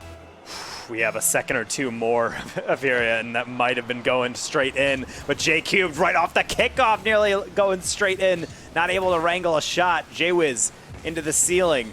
LVC just looking at it. Roz, they're just striking it. It almost gets that one from downtown. J-Cubed on the follow. It's a roller to the corner. Oakland with a flurry of shots to start off overtime. Nothing hitting the mark yet. Nothing hitting the mark, but Roz might be able to create something here. Jay Wismon is an awkward position in Oakland. I wouldn't do plays like that when you're in overtime, where you try and get a bit of a ridiculous angle. Jay Wismon with 0 boost almost gets bumped, or does get touched there. Has to try and shake that one off. No boost in the tank for Jay Wismon. And J-Cubed, he's not doing so much better himself. Still gets it to the back where Magars. There's all the boost gone. He's got 100 in the tank. 50's it past one. Jay Wismon. That's a smart play. Realizing he can't get back, so he takes out the player. J-Cubed past the side of one, but Faithful still there to dive in. J-Cubed pass to Jay Wismon. Jay Wismon engaging in a boost battle between Faithful and himself. Faithful gets the back boost, but does it all matter? Yes, it very much does, because it allows him to get back to this play. What a save coming through for LVC, keeping their series hopes alive. Can that galvanize them forward onto offense? They're going to have to hope so. These 50s, fearsome coming through from the Grizzlies. One more cleared down. J-Cubed with a catch, but dunked by Faithful. Raz, not the cleanest clear, but they will get the follow. Faithful, one more tap across, and J-Wiz will be able to hit it into the side of Biscuits. Now into the air, uncontested. Can they turn this into something? They're dive bombing on top of the play. It's a dunk onto the near post. Faithful gonna be denied as well. Both teams getting their punches in, but we're still looking for that winner. My goodness, this series has gotten closer and closer over time, and it will continue that way. J-Cube will hit the post yet again. Oh, Jay Wismore now to the center. Faithful clears it out of the final possible second, but this might just be it. It's off the post, it's off the bar, it is not into the back of the net. LVC, they are struggling to keep this one away, but they're still managing, they're still keeping up the fight. The boost getting incredibly low, the boost just spawned right there, but 11 in the tank of Faithful, not getting that 100 pad. That could spell a lot of trouble right into the center. They need to get a big boomer over the top. They do, once again, and create some breathing room for themselves here. Ooh, that's not the cleanest touch by J-Wiz, but neither on the shot from Biscuits. Gonna get away from them. Magars, another long clear. J-Wiz will tap that to the side. Biscuits into the middle. It's a bouncer. It's on target. A brilliant save by Raz. Faithful will not be able to put it back in the middle, so a flick in the midfield we go. J-Cubed, lob high.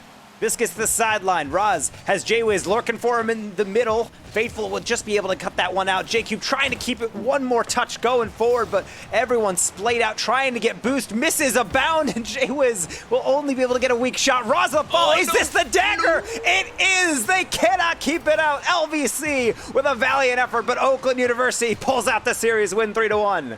Oh, this is so painful for Faithful. He bumps his teammate who was on the rotation back. Faithful, you can't really blame him in that scenario. He was in ball cam, trying to get away from the play so his teammates could rotate in.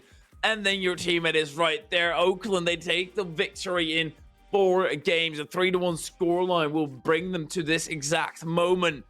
It is that you could very much call it deserved. Oakland, they had the majority of the pressure, but LVC, they put up a fight. Resurgent is how I describe that team over time. They really got shellacked in that one game where nothing was going right. The defense was a little porous at times and letting through some goals they might want back. But then they get into this next game, get that lead, they get fought back with. But then all of overtime, really forcing the issue, getting good shots, last-second saves, both teams coming through. A really thrilling game, but ultimately, that's why Oakland is still undefeated. They're doing a very good job of keeping these series close, even when they have a team that's peaking at the moment. Still able to pull out that series victory. A good job by them, and they're going to keep that undefeated streak. But even though Lebanon Valley College is going to be now 4-3 on the season, this is a formidable roster, standing up to the best team in their division and nearly taking it to Game 5. This always amazes me when a team like that comes in with 4-2 and comes out 4-3. Even though they've looked amazing, you go up against Oakland. Who else have they lost to? They looked incredible here today, and then you have to start thinking their playoff chances are still very decent. They put up a fight against a team that's currently, or now, 7-0, never lost a single series, and you're able to put up such a fight, bring it to 2.5 minutes and some change of overtime.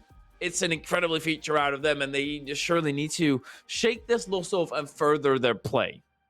Yep, and so we'll see Oakland continuing on, and I think this is a team that got right up into the qualifying game multiple times for Collegiate Rocket League for this season. They were not able to actually get through, but it shows that even though they're not in that highest tier of Rocket League for right now, this is a very deserving team. And even though I think it looks clunky at times, they had some close misses, or maybe the defense was lacking at times, they have that quality, and of course they're such a dangerous squad, so certainly anyone going forward is going to have to keep their eyes open into the coming weeks. LVC, though, honestly, this is the one thing that I love about Collegiate Rocket League, probably more than anything else, is teams that I really don't know much about, but they continually surprise me by coming through and popping off and getting so close. But ultimately, they don't get the win. Oakland has the win, and by virtue of that, J-Cubed, who's on the call with us right now from Oakland University, also gets the win. J-Cubed, lovely to see you yet again. How you feeling? It's all right. I literally just got out of 2 exams, so I'm very, very exhausted. But hey, we get the dub, and as you can see by our lovely whiteboard, we now changed the records of 2 teams. So we got you guys. Don't worry. sitting in a different convention as well, aren't you?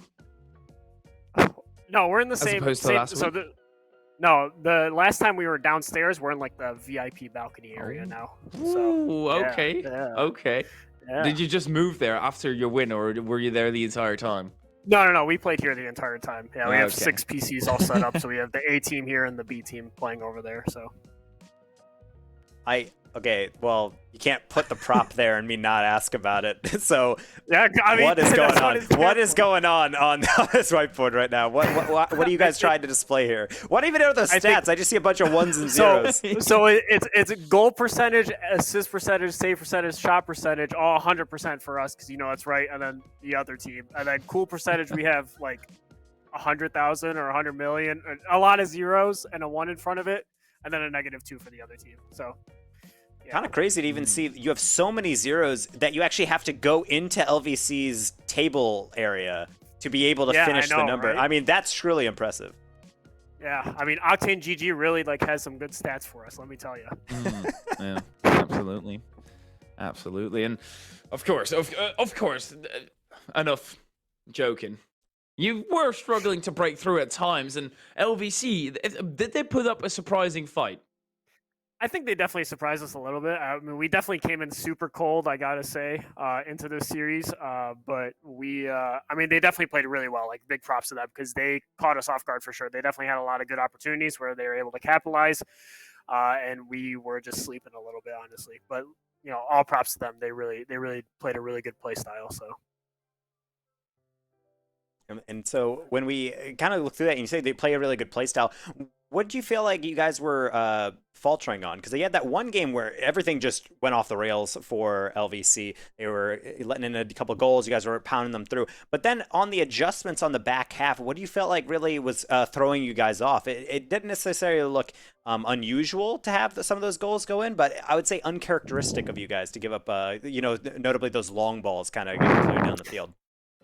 Yeah, we, they definitely, I think it was more so us kind of being too over aggressive and them able to capitalize and kind of spot that, hey, our third man is pushed way too far up. So they just sent in a long ball. And next thing you know, we're not able to get back in time. So I think their play style was very, very put the ball far downfield and then get another touch and put it in kind of thing. So I think they they were able to really utilize that to their advantage while we were not playing that too well. So, and then obviously out of me, one last important question: did you manage to play your soccer game this week? And did it get cancelled again?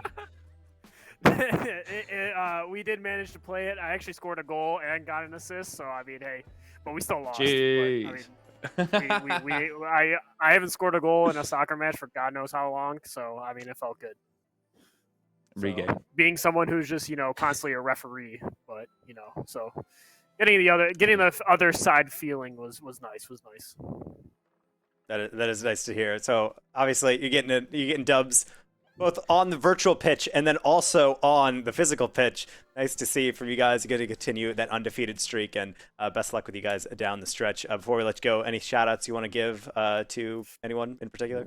I want to say a shout out to our Overwatch team who's down in the lower part area. They were watching our game, and man, were they just yelling the whole time for us and watching our game. So big props. They literally they were just screaming everything every time we scored and every time we won. So and I don't know what they're doing on the whiteboard, but they're writing something. So shout out to the whiteboard. Honestly, it's our best way to improve our game. Whiteboard, crucial part of any victory. Jakey, thanks so much for sitting down. Congrats again on the victory, and have a good night. Thank you guys so much. So 2 series down if you're in, and we're almost done here. But before we throw you guys to a break, of course, we want to shout out yet another time LLS, Leukemia and Lymphoma Society. They're a global leader in the fight to end cancer. They are the world's largest nonprofit dedicated to fighting blood cancer, and which is the leading cause of death for childhood cancer. CSL Esports, therefore, has teamed up with LLS to raise awareness and support throughout the season with various different initiatives. So obviously you want to stay tuned throughout the season to make sure you get updates on all those initiatives and the fundraisers in support of LLS, and beating cancer is in our blood. Got to work together. CSL Esports and LLC. lovely partnership. And obviously, so are those Oakland players getting those dubs. Ooh. They were absolutely amazing on the pitch once again. Oakland, when you see them on the schedule, you almost are able to guarantee a win for them, but you never know in what manner they will. They had a lot of struggles here today with LVC, and I love seeing it. Yeah, and I do love seeing it as well. But one thing I do also love seeing is making sure that we can go on and get some more matches on display. So we are 2 matches down. We have 1 more to go for Rocket League on tonight. We will be seeing the University of Maryland against the University of Connecticut coming up next here on NACE Starleague.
Welcome back, everybody. We've had a interesting night going all the way around, but we're 2 series down. We got 1 to go. It is the University of Maryland and the University of Connecticut facing off here, and bringing you all this action, of course, are our lovely sponsors. We mentioned a couple of them, but just gonna go one more time to shout out Medify. Medify.gg is the web address you guys can go to get top tier coaching in pretty much any esport or video game out there. They have a massive catalog of games with really high quality coaches from professional players, content creators, or just enthusiasts around the scene.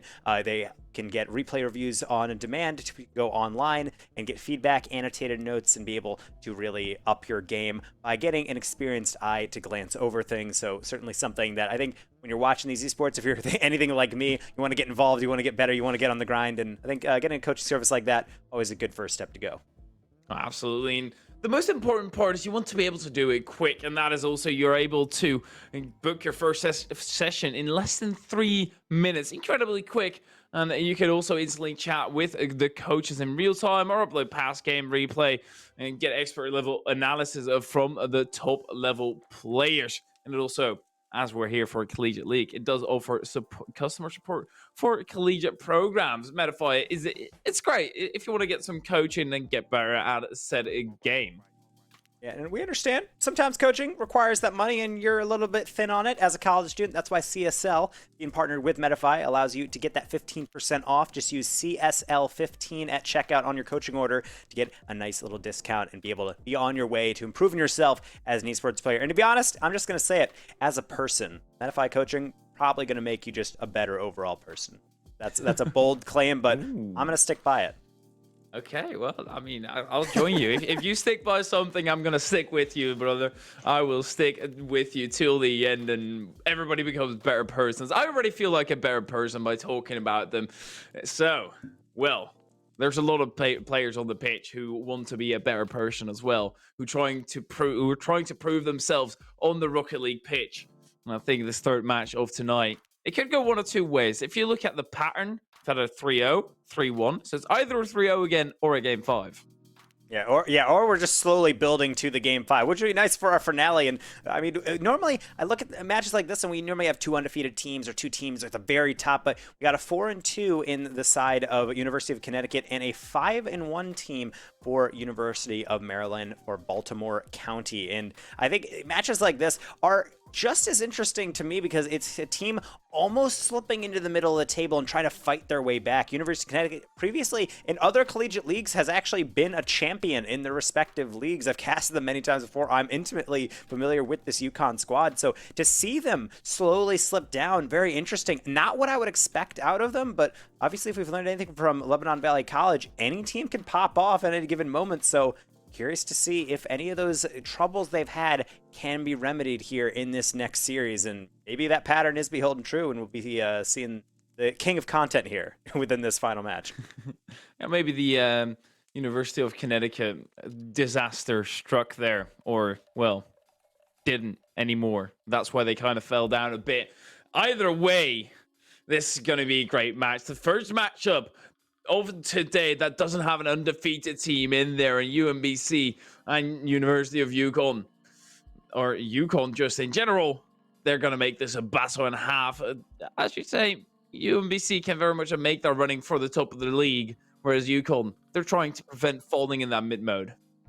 Yeah, absolutely. Seeding so incredibly important going into playoffs, so every win counts. And taking down a top team not only spoils some of their season hopes, but it also boosts yours up. So every match crucially important for them. They would equalize records with that victory, University of Connecticut. So seemingly interesting to get back into this game. But I think in any match like this where I know a team has been struggling and another team is starting to peak, I think we start to see being very evenly matched. And I'm hoping necessarily for longer series. We're talking about how it's very late for you over in Europe, but my friend, I'm sorry. Sometimes when I'm choosing between the health of my colleague and some banger Rocket League for our audience, I have to go with the latter. Oh, absolutely. Absolutely. If I was being run over by whatever and you see a banging Rocket League game, you'd have to continue watching the Rocket League game. Do not pay any mind to me. I will be all right. As this game, it's hopefully going to be game 5, and that will give me plenty of energy to go through yet another 3 hours. As it's right now, game number 1, Anton and Empanada kicking us off. So we'll be seeing which of these teams can get that first strike. Game one's always such an interesting affair right in the beginning. We're not going to see, seems like anything right off the bat, or so I thought. Disaster had to reach for that to tap it into Droids. We'll get a precarious air dribble down, and now with a dribble, trying to get that wave dash. Not going to get past Carnitas, and right into the waiting bumper of Dave. We'll flick it back out to mid. Dave going into the counter attack. Great speed on him. Droids there to shut it down. Carnitas into the center, and Panada attempts to pop down to the backboard as Anton gets in the way. I feel like in pretty much every single match, there's somebody with just a regular name. No online gamer tag, just Anton. I mean, we technically have a Dave or a Dav, but I'm gonna go with the edgy version of Dave, and I think that's gonna be another one. But also, that's just, you know, you can choose any name in the world, and you're like, nah, my name already the best name. So like that confidence. We'll see if it mirrors on the pitch as well. At least for right now, seems to be pretty passive. We had a pretty interesting start to the game, but now it just seems like they're just throwing the ball downfield and seeing what sticks. They're a bit awkward as of this moment, trying to break through, trying to find their way. And Empanada, he found an avenue, and he will run through it from being a bit awkward to booming it across the pitch. Disaster, not the greatest touch, and Anton can't get to it. Yeah, those moments where your arms fall to your side, you just let out that deep sigh. You can almost tell in the car language. Anton, last defender back. They realized that touch from Disaster left them up to a very interesting situation, trying to bail themselves out of. They couldn't get the touch, and a long ball right down the middle is how we're going to break this deadlock. They're going to continue with the strikes down the middle this time. Dave lifting it high. Anton ready for it. Carnitas on target, but Droids gets a touch, but not the cleanest. It's just right in front of goal. Luckily, Empanada took their time and will be able to glance out to the side. Nearly 2-0. UCONN almost had to stare down. Carnitas, can he pop this one through? Droids staying in the way. He's been a massive factor over the defensive game out of UCONN.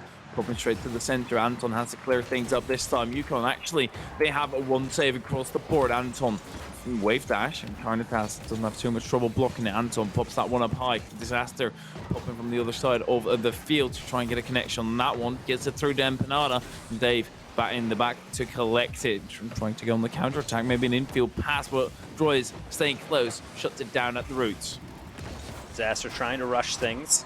They will at least get a deflection. Anton, something similar, lighter touch, will get past one. Flick will not get past two. Droids rushing the play, again, going to the ceiling. Empanada straight into Disaster. The bounce shot, it's over the bar. Anton, can they dunk it down? It's a light touch, and it's not going to be enough. Another long clear coming through. Droids can't get it. Disaster gets dunked, and my goodness, UCONN, they have the pieces. They're just not putting them together. It's very difficult at times. I've been in,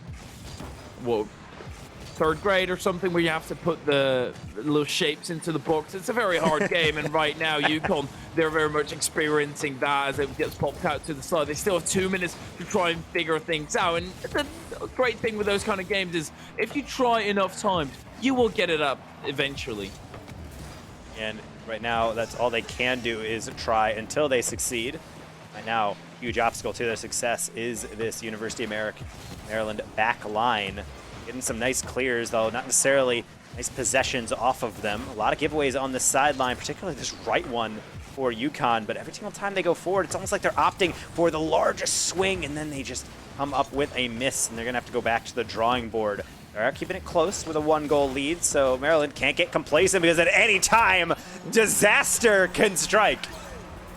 Nice. I love that. Anton, he was the one who set it up. Empanada waiting a bit too long in the rotation from Dave, right into the center of a goal. And then you get the short plays behind you. Disaster with a good pop in and to pull it all level. UCONN have put themselves back into this series, giving themselves a chance, and they do need to further that into an actual lead. Otherwise, this whole game will be a stalemate for an incredibly long amount of time as Empanada tries to force it through, but Droids is going to stand tall.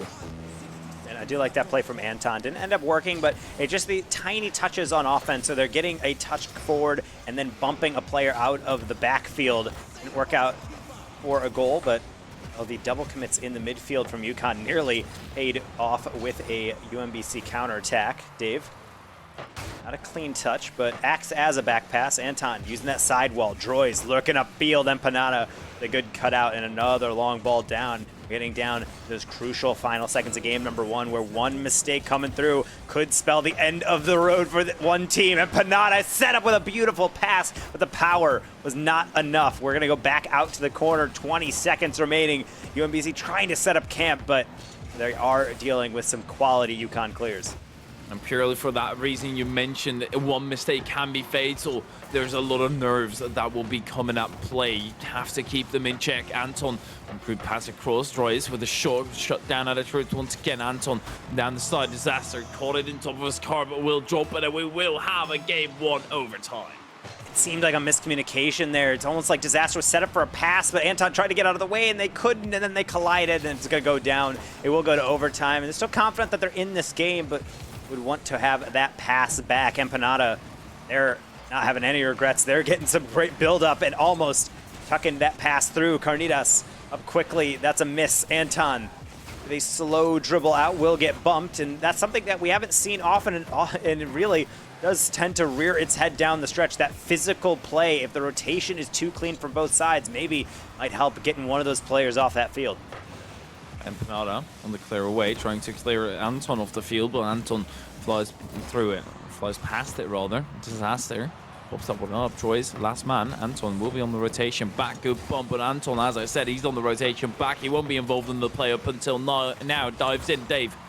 Later than a Disaster has to accept this loss. 100 boost gain in the tank, so that is at least a small victory that he can put to use later. Block maybe coming through. No, Droids also can't turn in it, so it's Carnitas who pops it away further, as this is just a bit of dead play unfolding and no real team to create an opportunity. Disaster had an opportunity to throw it high, but they will not. Droids with an equal opportunity, but this time they will deflect all the way down. Anton turns inside, deflection, Dave off the backboard, Empanada up for it. They cannot wrap around the shot. It will fly out into the corner. And earlier on, these shots that had so much power and direction now seem to be aimless at times. Both teams so hungry for a shot, it's like they're rushing the play before it's truly ready. And as I say that, a giveaway in the midfield will yield the way to a UCONN victory. Disaster once again on the play to finish it up for his team. He gets a second one on the board for himself, and UMBC, they're not going to be happy with that loss. Surely felt like they could do better, but UCONN putting in the offensive pressure, putting in the work in offense, and finally managing to break through to make UMBC second best in that game. And that's such a tough game to watch for UMBC, because it's, again, something that's tilting in any capacity or really any magnitude. You have your lead and nothing's really changing. You're just cruising down, and then they get one. You're thinking, okay, it's still fine. We have opportunities. And then you get set up for a couple of golden ones. You hit it off the post. You're thinking it's fine. We got more overtime. And then a giveaway in the midfield. It's really punishing, and why people hate ones. You're losing off of mistakes. Clean down the stretch, but it doesn't really matter if those slight moments where you just lose that concentration are the ones that go through punished. Yeah, it's unfortunate, but this is a learning experience, and UMBC, it is only the first game. I've said this plenty of times tonight, and I sound like a broken record at this point, but you have to make sure you write off that first game, mentally regain, and you'll be able to do a lot better in that second game. Or so is the theory, at least. They sure have to prove it on the side of UMBC, and in the second game, they just might be able to. And so as we go into that second game, we'll have to see, is there adjustments on the side of UMBC, or is UCONN simply just warming up into this series? Give us an early night on the day. We have to hope not, for the sake of Maryland and flicks like that.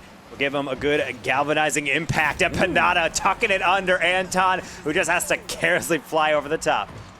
Empanada absolutely banging across the ground. That's probably the smartest placement that he could have gone for. Anton, who was diving in for it, surely expected a bigger boomer, but instead just went low. Within 15 seconds, UMBC have retaken the lead. Well, they've gotten the lead, and they're now able to try and gain some of that momentum back, but on the side of UCONN, they're not going to let that up easily. Anton to the backboard. Dave clears it out to the side, sweeps it away. Disaster still staying close up in the play. He's always boosted for something, but it will all be for a 50, and Carnitas doesn't have trouble clearing that one away.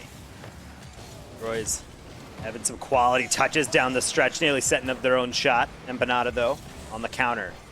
Simple touch in the midfield, baiting in a player. Roll across, Anton. That's not a cross, they need some help. Disaster will roll it out to the corner, but it's not quite out of the reach of Dave. Be able to evade that encroaching defender just enough. Carry it into the midfield. UCONN, I think this is the most comfortable I have seen them yet. This first minute, they're not necessarily dictating the flow of the game, but it doesn't seem like they're scrambling as much as they were in game number 1. And UMBC as well, off that early lead, they've been able to build upon that. They really take it easy in offense, try and spot their mistakes or trying to spot their opportunities, the mistakes of their opponent, that is, of course, UCONN. They leave some cracks as of right now. UMBC, they've only been able to find them once, but on the side of UCONN, they surely are able to find those cracks as well. Now, poking their finger into it as of right now is the UMBC blocking it. Oh, we did see a slight moment of awkwardness from UCONN, cutting in front of each other, and that was a giveaway to UMBC. No touch. Will be able to punish, though. It's now Empanada trying to create their own thing. That's a miss. Carnitas, the quick follow-up, will only get into the corner. Empanada now get dunked by Droids yet again, and the very straightforward mentality from Maryland. They're hitting the ball down the line, but not finding that second man to connect. UCONN, though, on the other hand, does not have that problem. Potentially accuracy, however, will send that one over the bar, and UCONN still continuing to try to build slowly a foundation that can really rest this series upon. Approaching halftime, still holding on. That 1-goal lead is UMBC. And Dave on the clear away, Droids with a good block. And try and keep that in offense. Disaster cutting in. Dave with the challenge. Disaster spots it. Let's go for a low 50. Carnitas to the backward, but that's a triple commit. Carnitas, he's not recovering in time to get the block in. His Droids at halftime, who converts and pulls it tied. And this one's tough by Carnitas. They're going up for that. They tie up it to the side, but mostly it's just right back into the midfield. Good job to crash the net from UCONN, throw it right back in the danger area. They have that second man there to finish the job. 1-1 right after the stroke of halftime, but potentially a second goal if Droids has their way. They're really trying to get involved. It's bouncing straight to the back post. Carnitas, another roller out. It's an open shot for Disaster. Empanada, good job to close down on that. Nearly a second goal coming through for the Huskies. The mental fortitude of the UCONN, they don't give up at any moment. They are 1 goal behind, but they will keep on fighting. They will keep on creating opportunities. And now with 2 minutes left, they put themselves in a decent position. Pops up right to the edge of the box. Disaster up for it. Goes a bit weird with it, and that is exactly what gets them the goal. I'm so confused what just happened here. Ball's going in. Carnitas looks like they're about to challenge it and then decide against it and thinking maybe they need to catch it, and just no one's pressuring the ball at this stage of the game or the series or just in your general skill progression. I don't understand how that goes unchallenged. UMBC gonna get bit by that hesitation, but maybe they're just gonna get it right on back. I was gonna say, they have to make up for a mistake like that. How about getting the kickoff goal? That's a quick one. Droids a bit too late. Carnitas just able to sneak that one through, and nothing you can do if you went for the boost there. UCONN, they have an unfortunate situation where they got the lead, immediately dropped it to UMBC, and UMBC come back into the game. Droids pops it up, goes right behind it, and Dave 50s it low. Carnitas wants that follow-up, does get it, but makes it awkward for his teammate. Empanada in 50 with Anton. Droids and Disaster both sitting far back. This surely is Disasters indeed, but Anton now is caught in a weird rotation where he has to dodge Disaster and stay out of the way while also rotating to the far post. It was a tough path, but eventually he found it. So Anton will be able to get a nice follow through, and that second touch, nearly a beauty of a pass. Droids going up, and I thought an ordinary save, but it goes right past the bumper and in. This is exactly what we mean with the collegiate level chaos that can unfold. Usually you'd expect that Droids probably has those balls 90% of the time. Sometimes you roll that 10%. And it's unfortunate, but you have to move on. You still have time to come back, and you might just be able to do it right here. Droids wants to right his wrongs, bangs it to the backward. Anton is there for the follow-up, also is there for the venom for UCONN. None of them are pressuring the ball, and that could spell trouble heading into the final minute. And we will see UMBC get a good enough clear. Anton, I suppose a good enough touch, but it's still going to remain in possession of UMBC's perfect setup. Carnitas, only a double tap to the corner, though. Empanada keeping things alive. Disaster extending it out. But good job by the players on University of Maryland trying to lock down that midfield. They know they just have to hold this lead. I don't understand rushing in like that, though, because now there's some space in the midfield. Disaster, great flick, and an equal to it save by Dave. One more throw forward for UConn, but Carnitas has that in their bumper. They're able to get that clear.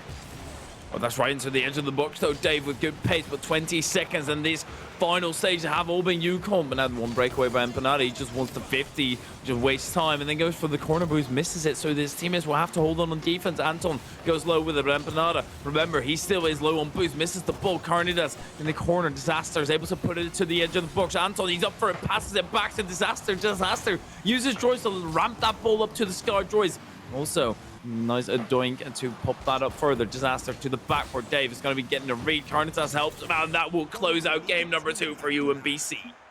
And it's a good showing from them getting that victory. Marching straight on back. It did get a bit dicey, but it shows backboard defense so crucial. That ball was flying every which way. Every single time they tried to dunk it down to the ground just to get it over with. There was a UConn player, but when you push all the way up, longer clear down will send it through. So on the backs of some good defense, some solidarity with each other, able to march through, get that victory, but it's a close margin. This does feel like one of those series where any game can just swing back and forth at any moment. Well, that's why I called the game 5, based on immaculate research, of course. We are very much heading that way, at least. UMBC, they fought back, brought it tied in this series. Well, UConn, they looked solid. They had opportunities, and just one tiny mistake in the defensive end put UMBC in a leading position where they were able to just hold on for the final seconds that they were needed to.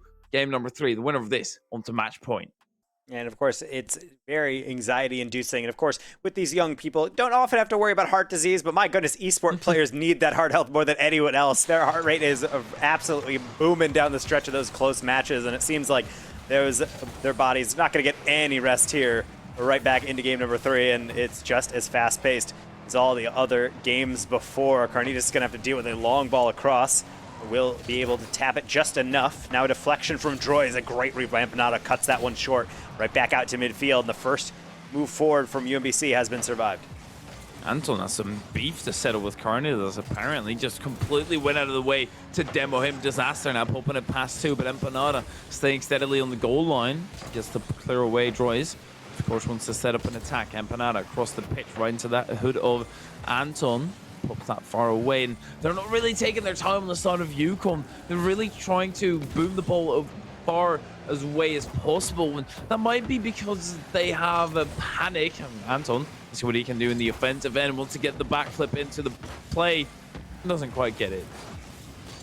Oh, but trying something fancy, just something to shake up the defense. Sometimes that unexpected touch, even if it's more difficult, and it certainly throw the defense through a loop. Have to go back into their bag of tricks, try something else. Droys, meanwhile, is going to the basics. High lob, cut out. Empanada now into Disaster. Slows things down, it loses the boost for it. Dave sends one high. It's just into the bumper of Anton, so Carnitas keep things lively with a ball off the sidewall.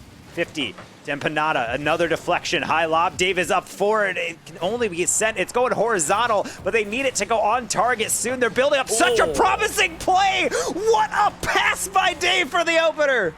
Spikes it right down into his teammate, and all he had to do is drive forward. Sure, Empanada put a bit of power behind that, but this was mainly the pass by Dave, sending it right down into the edge of the box, and UMBC get a phenomenal Game 1 lead, or Game 2 lead. Game 3 lead will eventually get there, but they might not matter. Was Empanada pinches it off the ground for a second. Get the radar gun. I have no idea how that is only 67. That was an absolute boomer on the ground pit. It must have just glanced the crossbar on the way through. That's a shame, but gonna have to look back at the replay data, get some code out, see how fast that one was traveling. No chance for the goalkeeper on UConn, and now they're facing down a 2-goal lead. Talk about this game is swinging back and forth. Now this is a very lengthy swing on the favor of University of Maryland. Well, they're getting a heavy push. Of course, what swings will always come back. Sometimes, usually in lesser force, though, that's the way a pendulum works. You swing it one way, and it won't come back as hard the other way as right now. Empanada will certainly come in heavy with that 50 to the center. Anton attempted the shot, but now it's Carnitas going down the other end. Disaster on his defensive end as well. Dave with a shot, nobody home, rings it through. Yeah, I think this pendulum is being held on one end because there is no swinging back right now for UConn. Disaster hitting it across, almost looking like they're looking for droids to continue the clear, but they turn away. Dave has no such movement in mind. They're going straight ahead and clocking a third goal, not even at halftime yet. And UMBC with the most dominant lead we've seen today. Yeah, it's looking very solid for UMBC, and after that previous game, that just might be where they got the momentum, where they're able to almost close out the series already. Obviously, even if they win this one, they won't have one just yet. They would need another one on the board. UConn, they are attempting to get the comeback in this game. They don't want to already give up, and neither should they. The chance still very much there. So right now, I need this defense to tighten up from UConn so they can start to look towards offense. When they've moved forward, they've looked dangerous, but when you have that weak foundation in the back, sometimes it can be so tough to even move forward with any potential. UMBC is doing a good job with that exact strategy, getting these quick aerials, cutting things out, throwing things into somewhere where the teammate can reach it. How about this from Dave, tucking it around? They don't need any teammates there. Just trying to do it all themselves. UConn will get another clear, but Empanada gonna send it right on back. Disaster sweeps that out to the side. Dave back to the center. Empanada quick to it.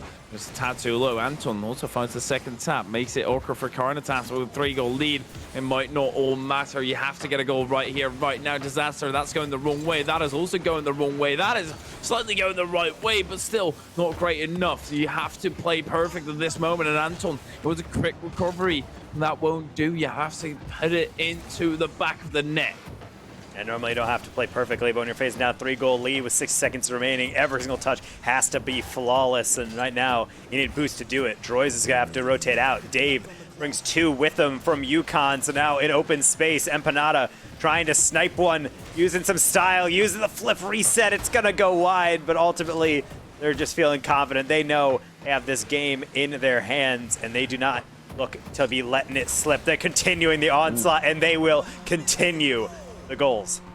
They will continue the goals. A 4-goal lead for UMBC. It might just get wiped away a bit, but in its entirety, I think UMBC will be able to hold this lead and close this one out and get onto a match point here. Looking very strong. Always go when you go into match point off of the back of such a strong victory will give you a massive boost in morale.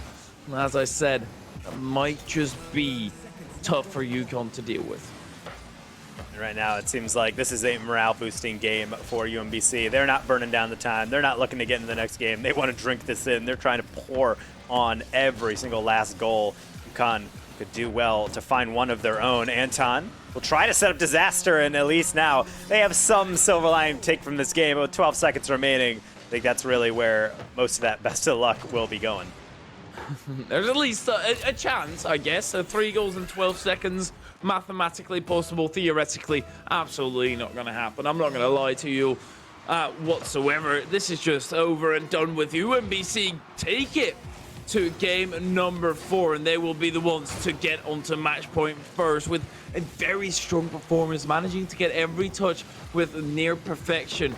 On the other side, UConn making few mistakes, tiny ones, but that is the strength of UMBC. As soon as you make a tiny mistake, they will be all over it.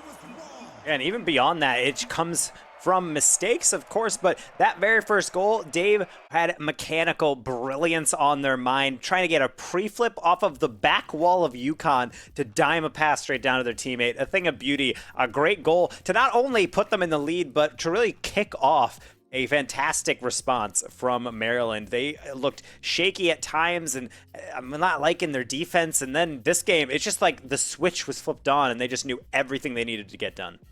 It's weird how it can work like that. All of a sudden, a team can flip a switch, and UMBC, they're the ones who have it turned on right now. UConn, they've also got that flip, and it needs to be switched. That switch needs to be flipped, whichever way you want to put it around. It doesn't matter.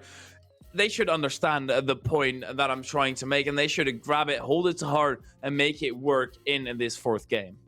And so UConn, I think this is where we might be getting an insight into where the record stands. I know this team, they can be quality a lot of the time if they're not able to execute through this midfield and getting bullied around, frankly, in the air, it seems, by Maryland. It's going to be a long road to take us to game number 5. If we even get there, UMBC, a dominant showing in game number 3. Now game number 4. They'll have to see if they can close this series out in the next 5 minutes or if UConn has other opportunities in mind. They get their first one going with a flick, but they'll be turned away and they're right back to square one. It would be a bit awkward if this is going to be a 3-1 victory for UMBC, because my statistical analysis upon this game that I let loose included everything except for a 3-1. Oh, that is true. Yes, we did say, oh, it has to be different because that's how games work. Their score depends on all the games that came before them.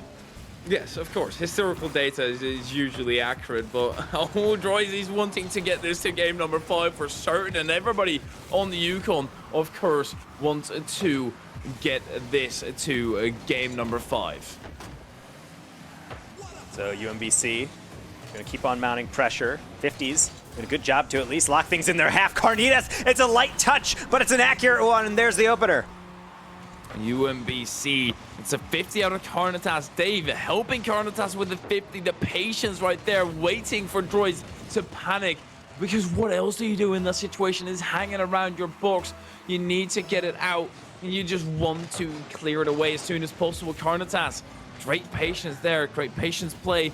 Now it's a University of Connecticut who have to try and get one back. Troy's up to the sky with 17 boost, decides to pop down, engaging the 50, but Carnitas muscles him. Okay, with a longer hit down. Anton opting for the slow play, like in the middle. Droids be able to get just enough, and another 50 will hold things up. 2 players committed for UMBC, able to survive it with a longer clear. Droids playing ping pong with the other side as this ball will ricochet across the midfield, back and forth, waiting for that one decisive hit coming through. This could be it. Dave set up Empanada, tough angle. Droid's not taking any chances. They'll get right in the middle of it and deflect yet another one away. UMBC sending the house on that play. That's not going to work out for him. Anton rushes the clear, and Carnitas too fast on the counter attack. Still 1-goal game. UConn almost seemed like they're showing their mental hand right there, throwing that ball away on what seemed like one of their better opportunities to counter. Well, that's a pass right to the center. Droids actually converting nicely into the attack, but Disaster misses the opportunity. A player who's been able to strike pretty much the entire game in a pivotal moment can't manage to, so it's Anton who stepped up to the plate, but Empanada with a good denial. Anton hurrying back into the defense. Carnitas, it's a low aerial air dribble, so Disaster and Anton, they just bide their time, wait this one out until the boost is completely out of the tank. And Dave just shutting it down, chasing it. UMBC, they're going for the strategy of 2 players just sitting a bit far back and trying to hold out. I'm not too sure whether it's going to work. And right now, I feel like UConn playing very cute sometimes in these passes. They're picking out these midfield passes, but it's almost like they're not ready for it. Half of the pass is hitting it on target. The other one is making sure that a player even knows it's coming. Communication's not there for UConn, and they're running out of time. Final 2 minutes. Can they march down and get something on the board? Maybe with Disaster, with the early flick. Dave is up quickly to it. Anton, another 50. Roller high across the backboard. Carnitas is going to slap that one to the sideline and keep it low. Not opting for those longer clears, which had really plagued them in the past. I like this controlled style coming from UMBC, and on defense, long as it holds, this is their series to lose. Yeah, Empanada, they're getting past one. Carnitas staying up close. Joyce landing backwards, but oh my word, that might just work out. It's just a bit high. Empanada pops it off the side. Disaster gets it through, but won't be on target.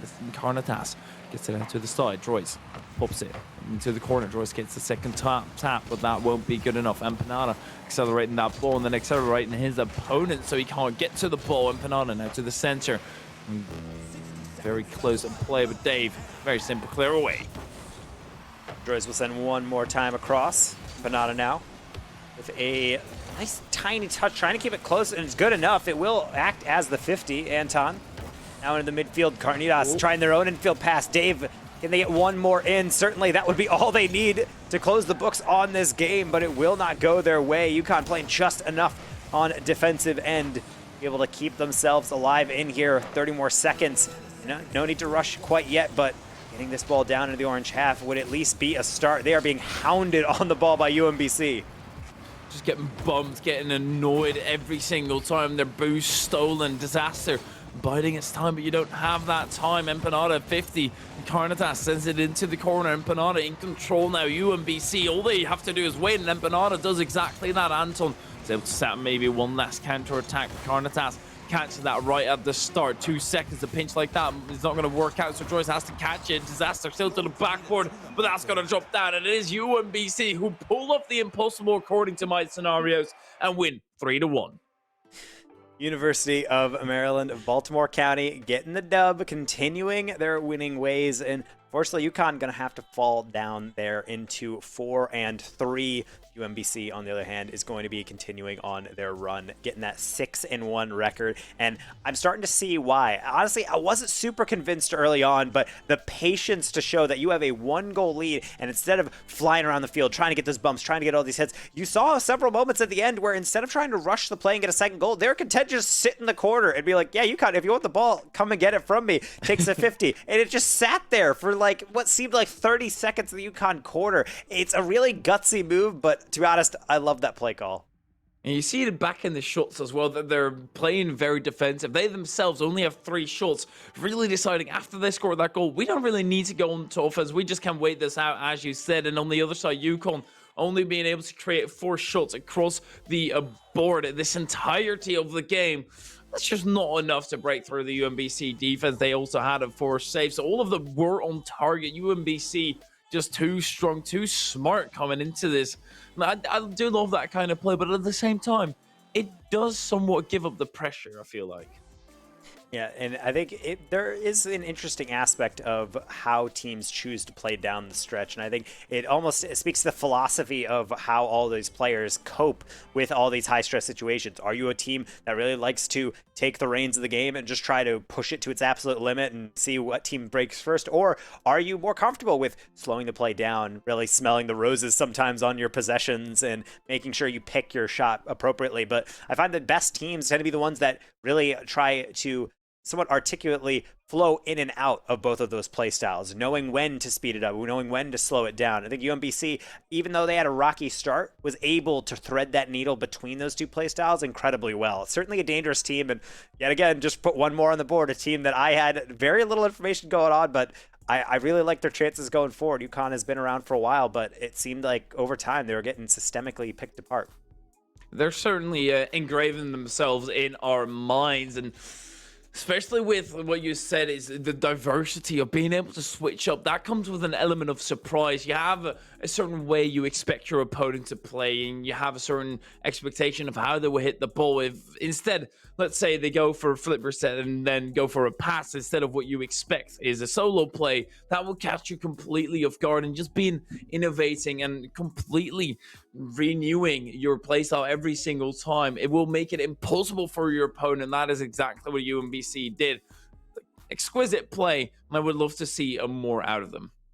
Yeah, certainly so. And as we mentioned, getting that winning ways going yet again, extending that record. They'll be going even further up in the standings for the division. Of course, so important every week, obviously, for playoffs. They're starting to peek up around the horizon. So teams, of course, with every win is going to be so important. And now for teams like UConn, this is also the most stressful part of the season. Of course, every winning team has to make sure they keep up the form, but once you start dropping games like UConn, what do you feel like is the move there in the UConn camp, knowing that you're starting to even out, get closer to that 500 winning percentage, and start to think to yourself, we really need to turn things around? Like, what do you take from games like this? I think you mainly focus on the positive aspects. You managed to win 4 games. They weren't quite able to keep up the pressure the entire way through. It could be a focus thing. Maybe one of them has played a lot of Rocket League today, slightly called out of rotation. As soon as one of them is slightly called out of rotation, that will lead to everybody being slightly out of rotation. You start showing cracks, and that's the way you move through. Just get a scrim in beforehand. Make sure you get into it, and then you will be fine. You're a phenomenal team. I think that's the most important part for UConn, is to get that confidence within them.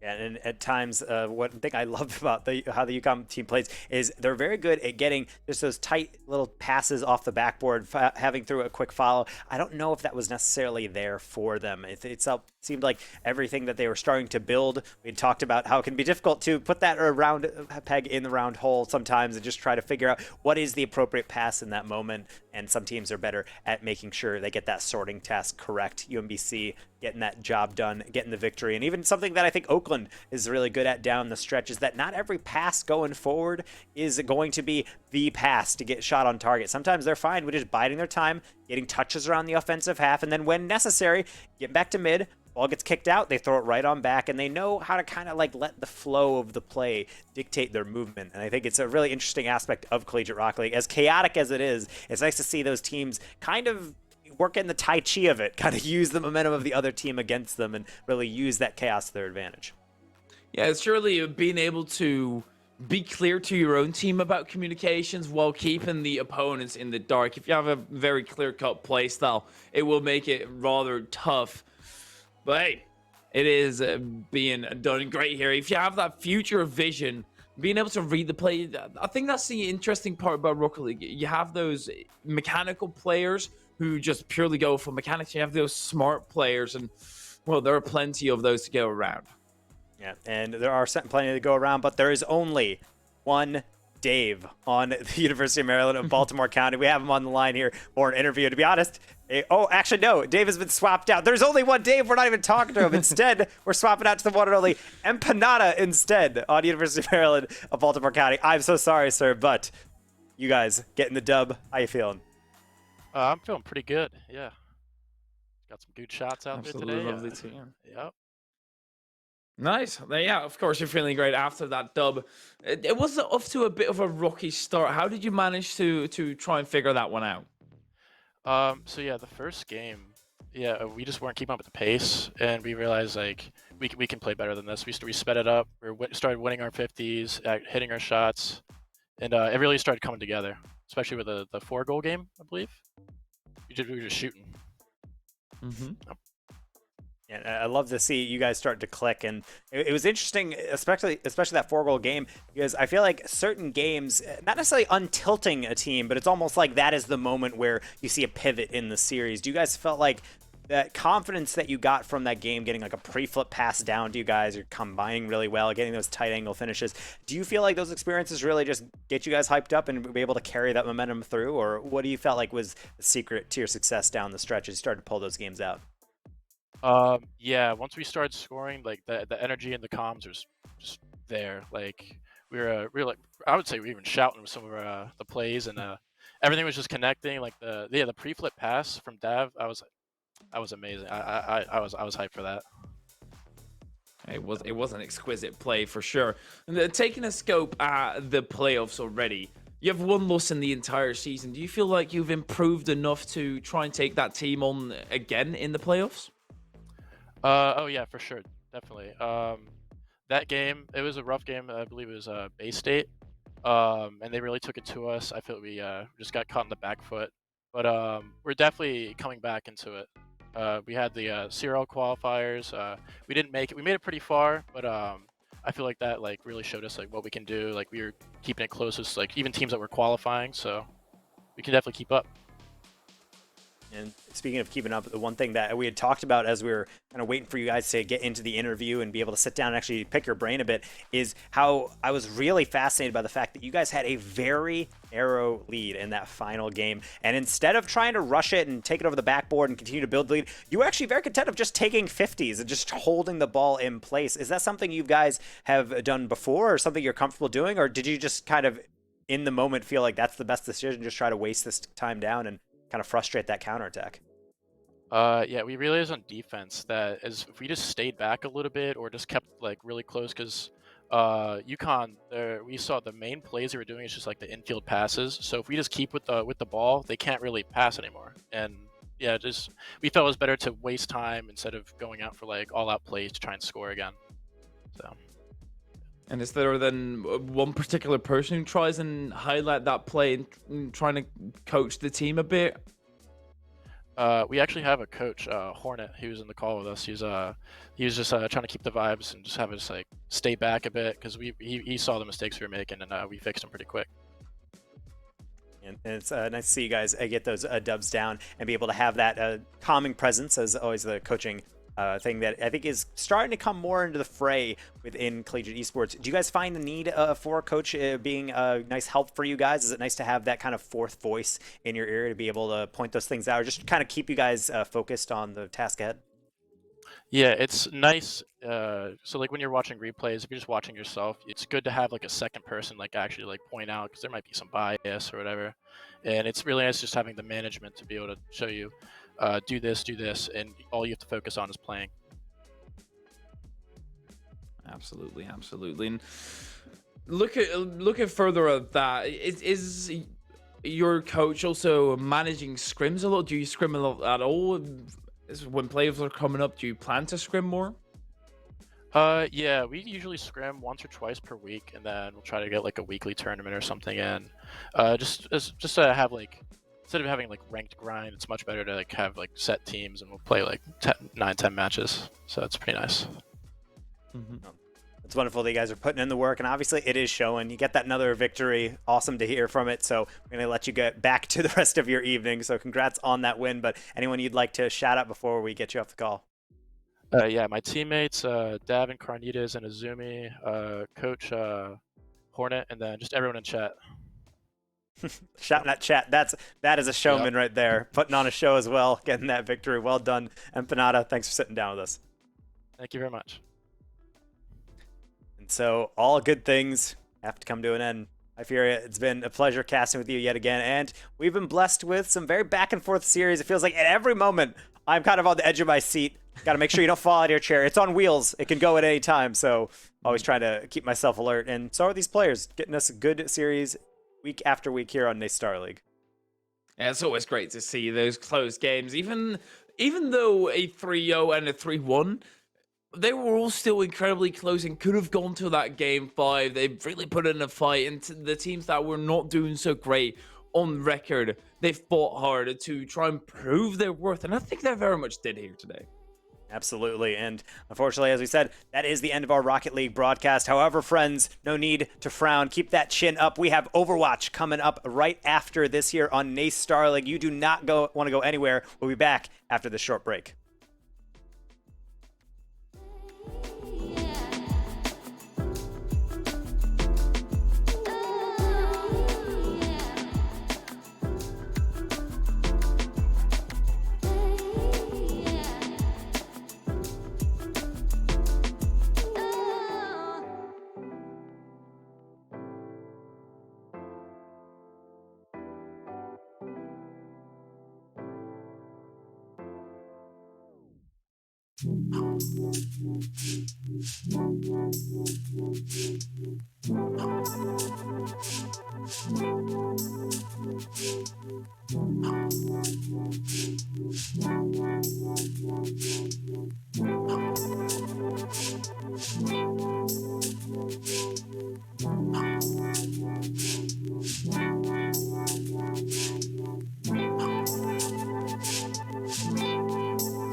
What is up, everybody, and welcome back to NACE Starleague, and we're kicking off Week 7 of the Overwatch League, and things are starting to heat up because there isn't much time left to get into those conference playoffs, and we have two intense leaderboard-determining matches tonight, and of course, to break it all down is going to be myself, Lost, and joining me on the desk with an amazing background is LaFont.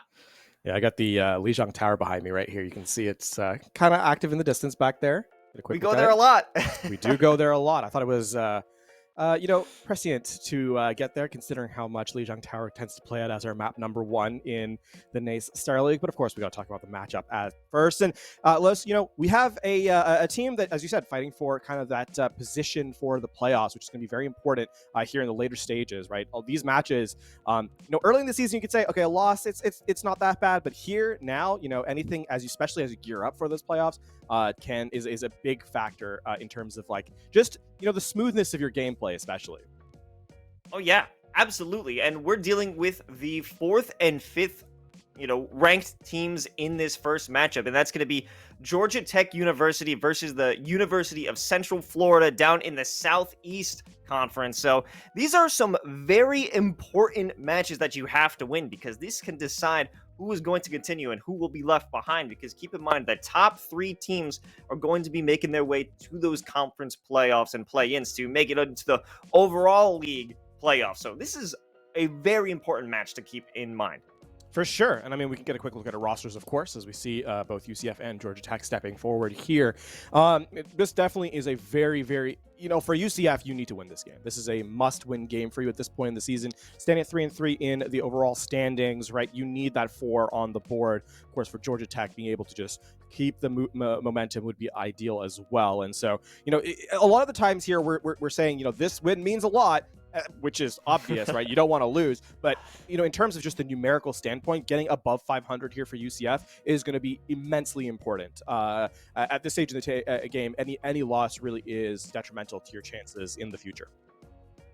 Oh yeah, of course. It's crunch time. There's only 3 matches left to be played throughout the entire regular season. There's a maximum of 9 different matches, 9 weeks of play. So you want to get to at least, I know it's hard to say, but if you're UCF, you want to have 6 wins by the end of this season. You want to be in the perfect position. And Georgia Tech does find themselves in a more favorable position, being in 4th place. They have a better chance of getting into that top 3. Only one more squad to take down, but UCF, they got to do a little bit more work if they want to find themselves going into these playoffs. And well, we're about to see what they're going to do. Starting with this map, I'm not sure what map we're jumping into just yet, but I mean, well, the prophets are always right. LaFon, you were correct with the Legion Tower pick. I think it was you. I think you had the script before we started the broadcast, but No comment. No comment whatsoever. On the topic of the maps, though, as where you got set to go in there in just a moment. It's we've seen this map start off our series here at NACE Starleague in several weeks running. Actually, I believe only one game that we've covered has not had Lijiang Tower as map number 1. And let's take a step back, because here we can kind of get a sense of I think how teams are starting to perform towards the playoffs, because this is now where I'm starting to pay attention to things like, how much is ult combinations not on, how ult combinations are not being met properly, or if the cohesion and coordination is there from teams. Because especially as you get to the playoffs, you start to play teams that are better and better. You need this level of coordination from your squad to succeed. And so at this point in time, early in the season, I'm alongside the sort of the concept that teams are still getting used to each other. They're still working on making sure that they are on the same page. And so mistakes that are made there that you should not have later in the season. And so that's kind of what I'm keeping my eye out for specifically here. We've already talked, Los, about the compositions ad nauseum in on this broadcast in previous weeks, because we've seen so much flexibility from these squads. And I think now is where teams can start to cement their identity, really, as they get set to load in. without a doubt, yeah.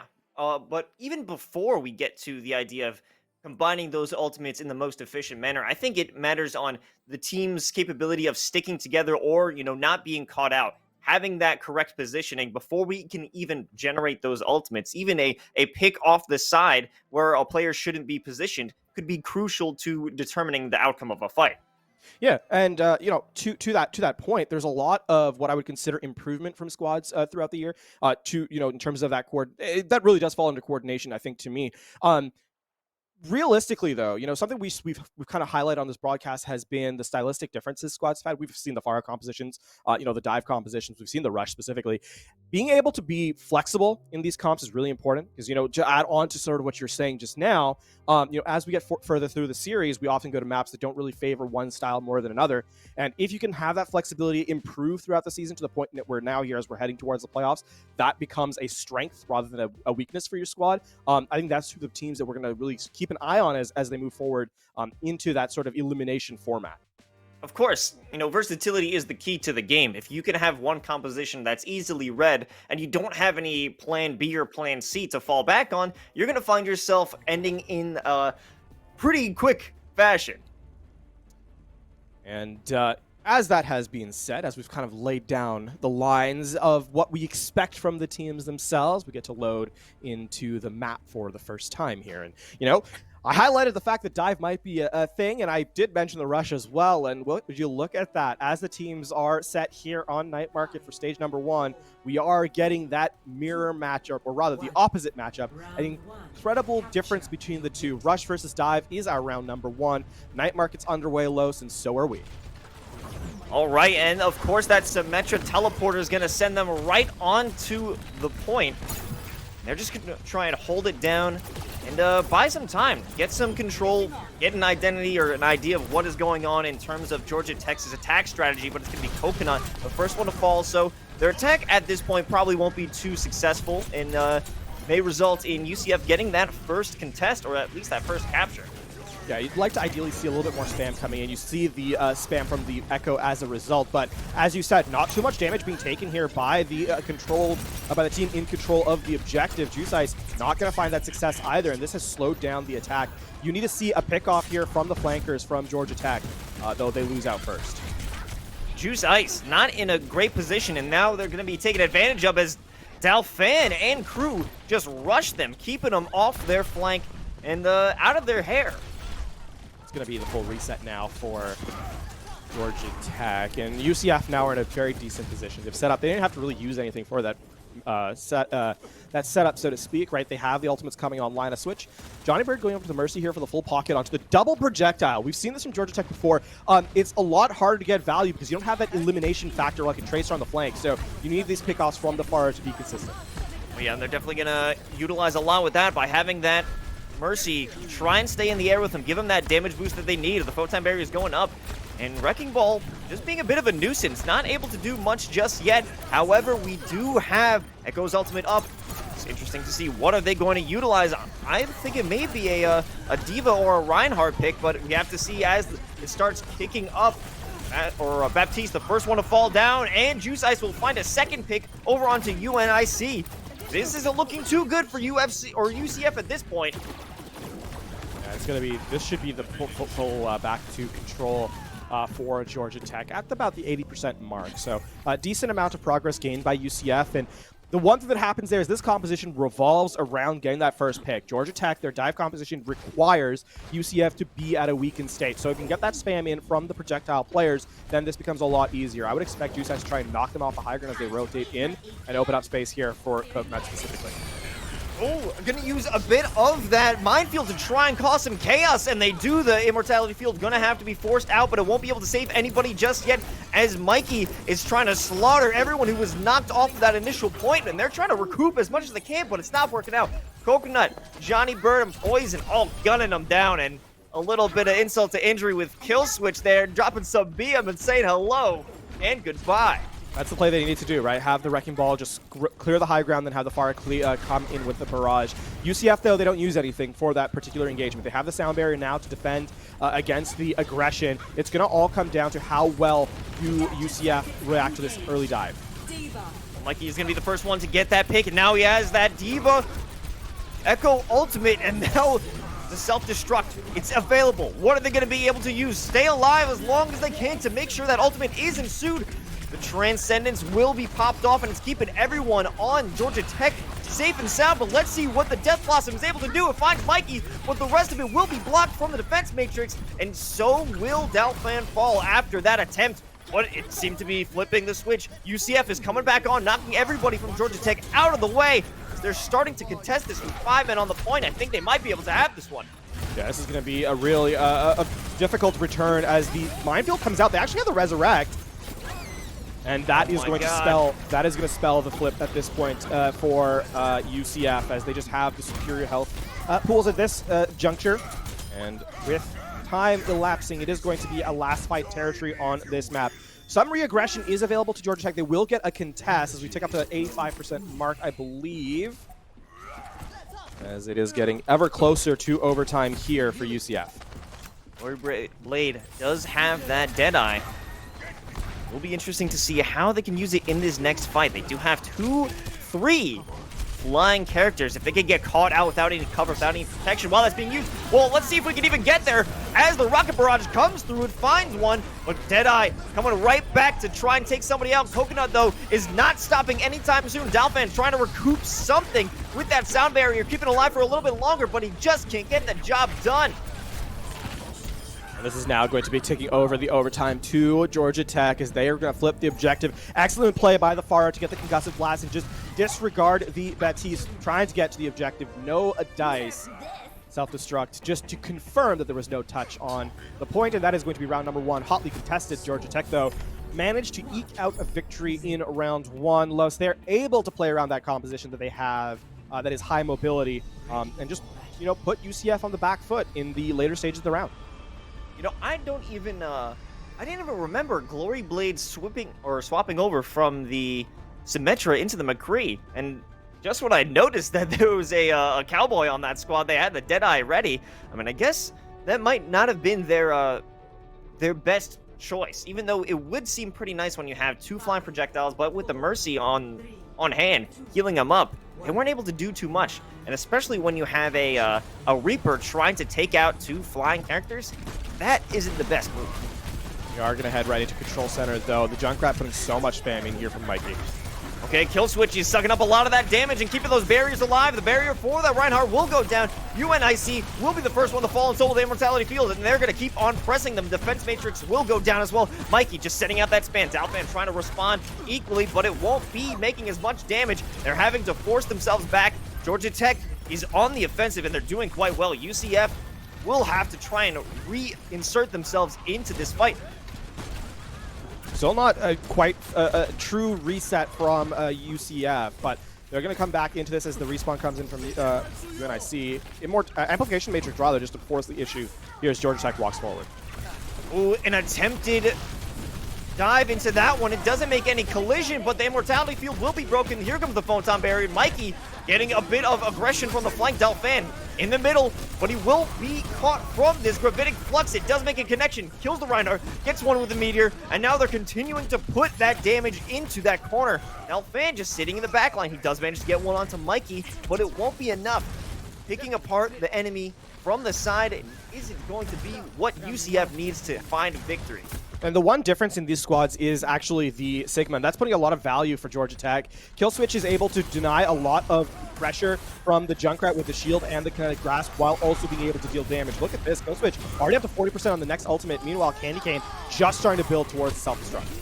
Oh, Dalfan really wanted to get some value with that Riptire. Unfortunately, Mikey shot it out of the sky with, I believe, his own Riptire, but they're going to still hold on to the site. The Photon Barrier is up. They're staying behind it, playing safe as UCF looks to try and make a play from the outside. They're regressing, using Amplification Matrix to try and keep that damage up, but most players are pushing out, not being able to find value. The Earth Shatter comes down and finds one, but it won't be enough. The return hits a lot of those players on their butts, but the Immortality Field keeps them in the game for just a little while longer, but they won't be able to keep holding on with that field as Juice Ice continuing the carnage with a huge flame strike. It does take out one, but the self-destruct from Candy Cane takes out Mikey. They're losing some damage, but they're taking even more away from UCF as this fight looks to stay for Georgia Tech.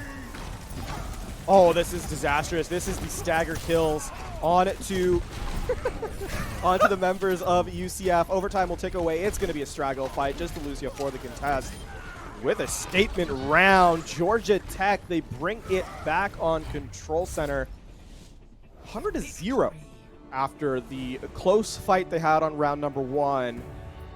That was incredibly dominant performance on the Control Center off the rush composition that Georgia Tech brought to bear. Yeah, Georgia Tech did an insane performance on that second round. Definitely a lot stronger, a lot more dominant than what we saw from them in the night market, for sure. And UCF just didn't have a response for that one, unfortunately.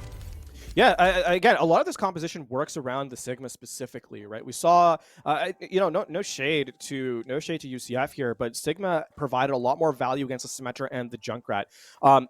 Initially, the first fight, what initially kind of worked out is that the Sigma provides the barrier forward, so Junkrat has much less value in the middle of the fight, and so too does the Symmetra. It also means that you're able to deal damage. So you have 5 members on your squad dealing damage compared to just 4. Again, the D.Va can't really provide the same level of mobility and disruption while holding the Matrix as the Sigma can. Compared to, in comparison. So the fact that you have that much more throughput to a composition that deals a lot of damage puts a lot more difficulty for the supports. You kind of lose the fight slowly, and then all of a sudden you've kind of exploded with resources in that regard. So, Georgia Tech, strong composition, I think really played their hands excellently in that second round to give themselves a rather dominant finish to that map. Yeah, absolutely. There was just nothing that UCF was really able to do. And I think I want to bring it back to what I was saying for the beginning of this cast, is that proper positioning is going to be very crucial.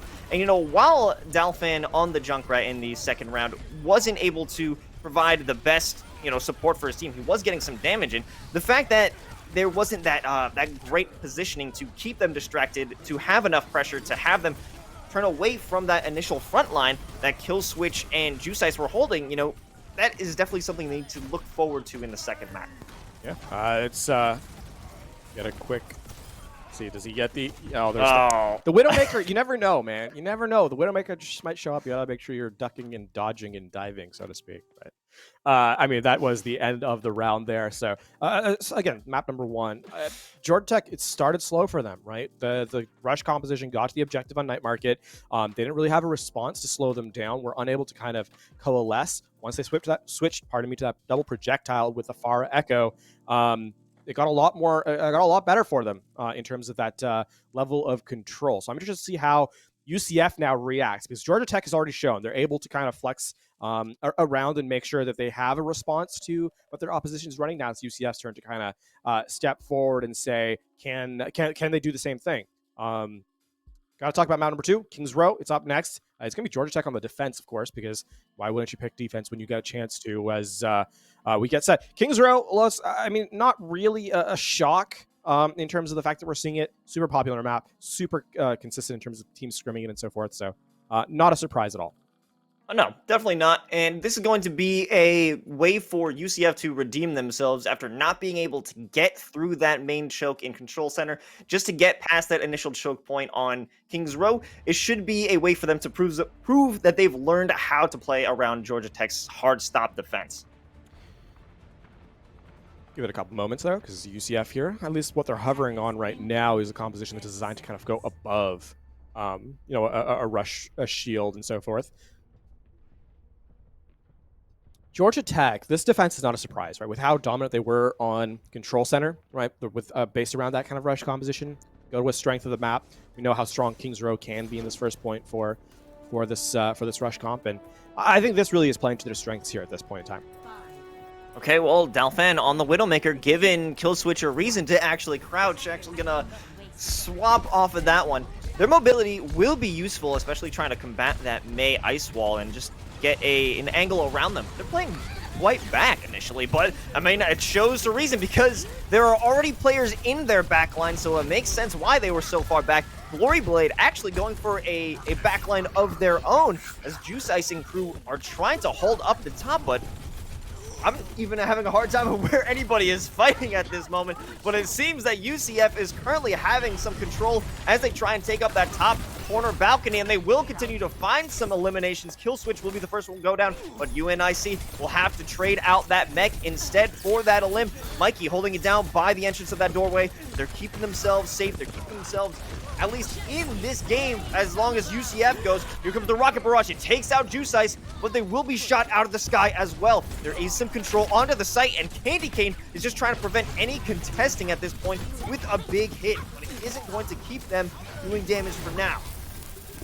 It is going to be the reset here as the respawn comes in from Georgia Tech. They've got enough eliminations that it's slowed down the progress of the offense. You can see now they're retreating and re-attempting this engage here. A good read from the offense in terms of understanding the rotation from the low ground by Georgia Tech. Instead, they get the first couple of final blows. Unfortunately for them, Coconut comes in extremely aggressively with the Cowboy to get a couple of clean headshots. Now, eyes on Dalfan, who will have the Pulse Bomb. This needs to be a clean pick-off to try and start this fight for him. This is going to be huge if Candy Cane can keep the pressure from the Diva off them, and now Coconut does have the ability to, or Dalfan does have the ability to drop down and create a huge opportunity. If they can land on one of the healers, perhaps the Bastion. No, it's going to be the Mei, who won't be able to save themselves. Mikey actually uses that wall to keep them away from the rest of their team so they don't take damage. And now it's up to Glory Blade. It's up to the rest of the squad. Coconut pulling out the Deadeye. Will find maybe one, at least one. It's going to be Glory Blade going down. And now Georgia Tech does seem to have things under control once again, at least for the moment. These trades are extremely unfavorable for the defense just due to how much pressure they need, how much damage they need to be able to take down the superior health pools of Georgia Tech. And actually, this is going to mean that it looks like UCF are going to get some switches in. In fact, they're going to try and mirror out nearly the composition. The only difference being Dalfan on the Hanzo rather than the Cowboy in play. It's tough to see such a close Dragon Blade, or Dragon Strike, but Juice Ice with a huge Earth Shatter traps him behind that Mei wall, and now it opens up this fight so well for Georgia Tech. None of them are going to escape it. I do believe someone tried to escape from the high ground, but most of the squad from UCF in that push are being wiped out. Yeah, now we're in that last fight territory. It was smart of UCF to be able to switch when they did, because there is a small window of opportunity for them to get resources online. It's going to be incredibly close, but in the final minute of play, they should be able to start getting towards some of those resources. However, they have to get around Mikey's Blizzard, and there's nothing here to deny Mikey from laying it down. And that shield is going to fall from Juice Ice, and they will start to freeze with the Blizzard being dropped down by Georgia Tech. It's forcing UCF to back off the Earth, or the Reinhardt shield is about to shatter, and they have no protection at this point, but they're being pushed all the way back across their choke point, and now Georgia Tech is still holding it down. 20 seconds remaining. There's the Shatter going to be online, the Sound Barrier coming online. You need to get to the objective, and you need to get Glory Blade's Blizzard down to create some zone pressure here for UCF. Here comes that window. It's going to keep the pressure on the side of Georgia Tech. They're holding it down, but they will be stuck in that Blizzard. Coconut trying to use the Deadeye, doesn't manage to get anything, and now they're going to use a window of their own, Amplification Matrix in play, to see if they can get some extra damage going down, but the Earth Shatter from Juice Ice is insane! None of them can even reach the point, and Georgia Tech holds it down, only losing a singular tick on the point. That was a smart read by Georgia Tech in terms of their resources available to them. UCF, unfortunately, just barely missed their window of opportunity for that opening to come through.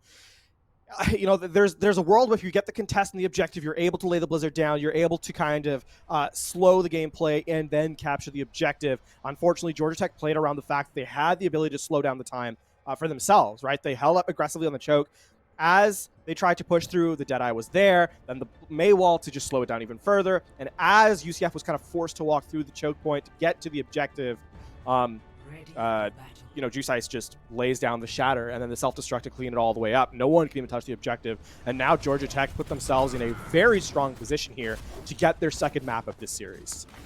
When you go first on offense and you don't even manage to take that first objective, it is so much harder to try and defend that first objective as well, because you know that Georgia Tech, all they have to do is secure this 1 point. They only have to win one fight to earn the map, and that's what makes it that much more difficult. The risk of it all. Yeah, the win condition kind of establishes here is you have to get this first pick. This first pick without dying is going to be so important for UCF. And for Georgia Tech, you just have to play around the spam, play around the fact that you've got a lot of time to work with here, and kind of go with that with the disruption of the Wrecking Ball. So eyes on UCF, because really the ball's in their court right now. Well, the ball is on their side of this initial objective, as we see Juice Ice is looking to cause some havoc in the back line, rolling through the top part of that high ground, getting in behind, seeing what they could do. But Mikey at this point almost on death's door, might be the first one to fall. Juice Ice just chilling by the library, trying to be a menace and waiting for the rest of the squad to get in a good position. I think it's interesting that Georgia Tech elected to go with the Tracer instead of the Pharah in this position. There's no hit scan on the defensive side, right? So you can get a lot of value. But, I mean, you can see Juice Ice just causing havoc in the backline, so much disruption, taking away UCF's space. I'm not even getting any eliminations, but the 69% on that ult charge for the Ashe is going to be huge. Oh my god! Kill switch! They're a menace! You didn't even win the map yet. Stop crouching. But now it's about to be that map win as they're holding it all down. They're setting the bomb into the hotel, keeping them stuck in there. They can't even get on the point to defend, and by the time they do, they have all but 0 health. Mikey, Juice Ice, they're tearing up UCF, and they're going to earn themselves the second map. Georgia Tech having no problem so far in this series. And Georgia Tech have now put themselves at match point, up 2-0 as they head into map number 3.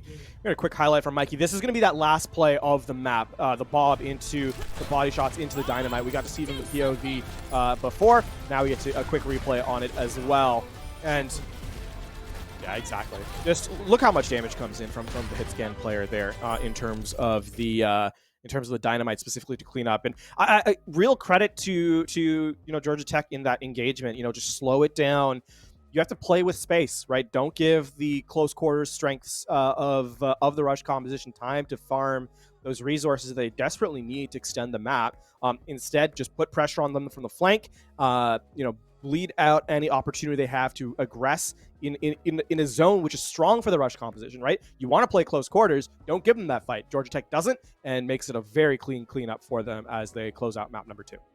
Yeah, that was just a very unfortunate end for UCF, not being able to even leave that hall that they were stuck in, faced off with a Bob in the way. It's just a tough ending to face, but now we're going on to map 3. It's still very winnable, so like, what can UCF do to try and fix their ways? What are they doing wrong at this point? It's not so much that they're doing anything particularly wrong. It's that Georgia Tech, I think, is doing a great job of playing the game at their speed, right? They're forcing UCF to kind of attack on Georgia Tech's terms, right?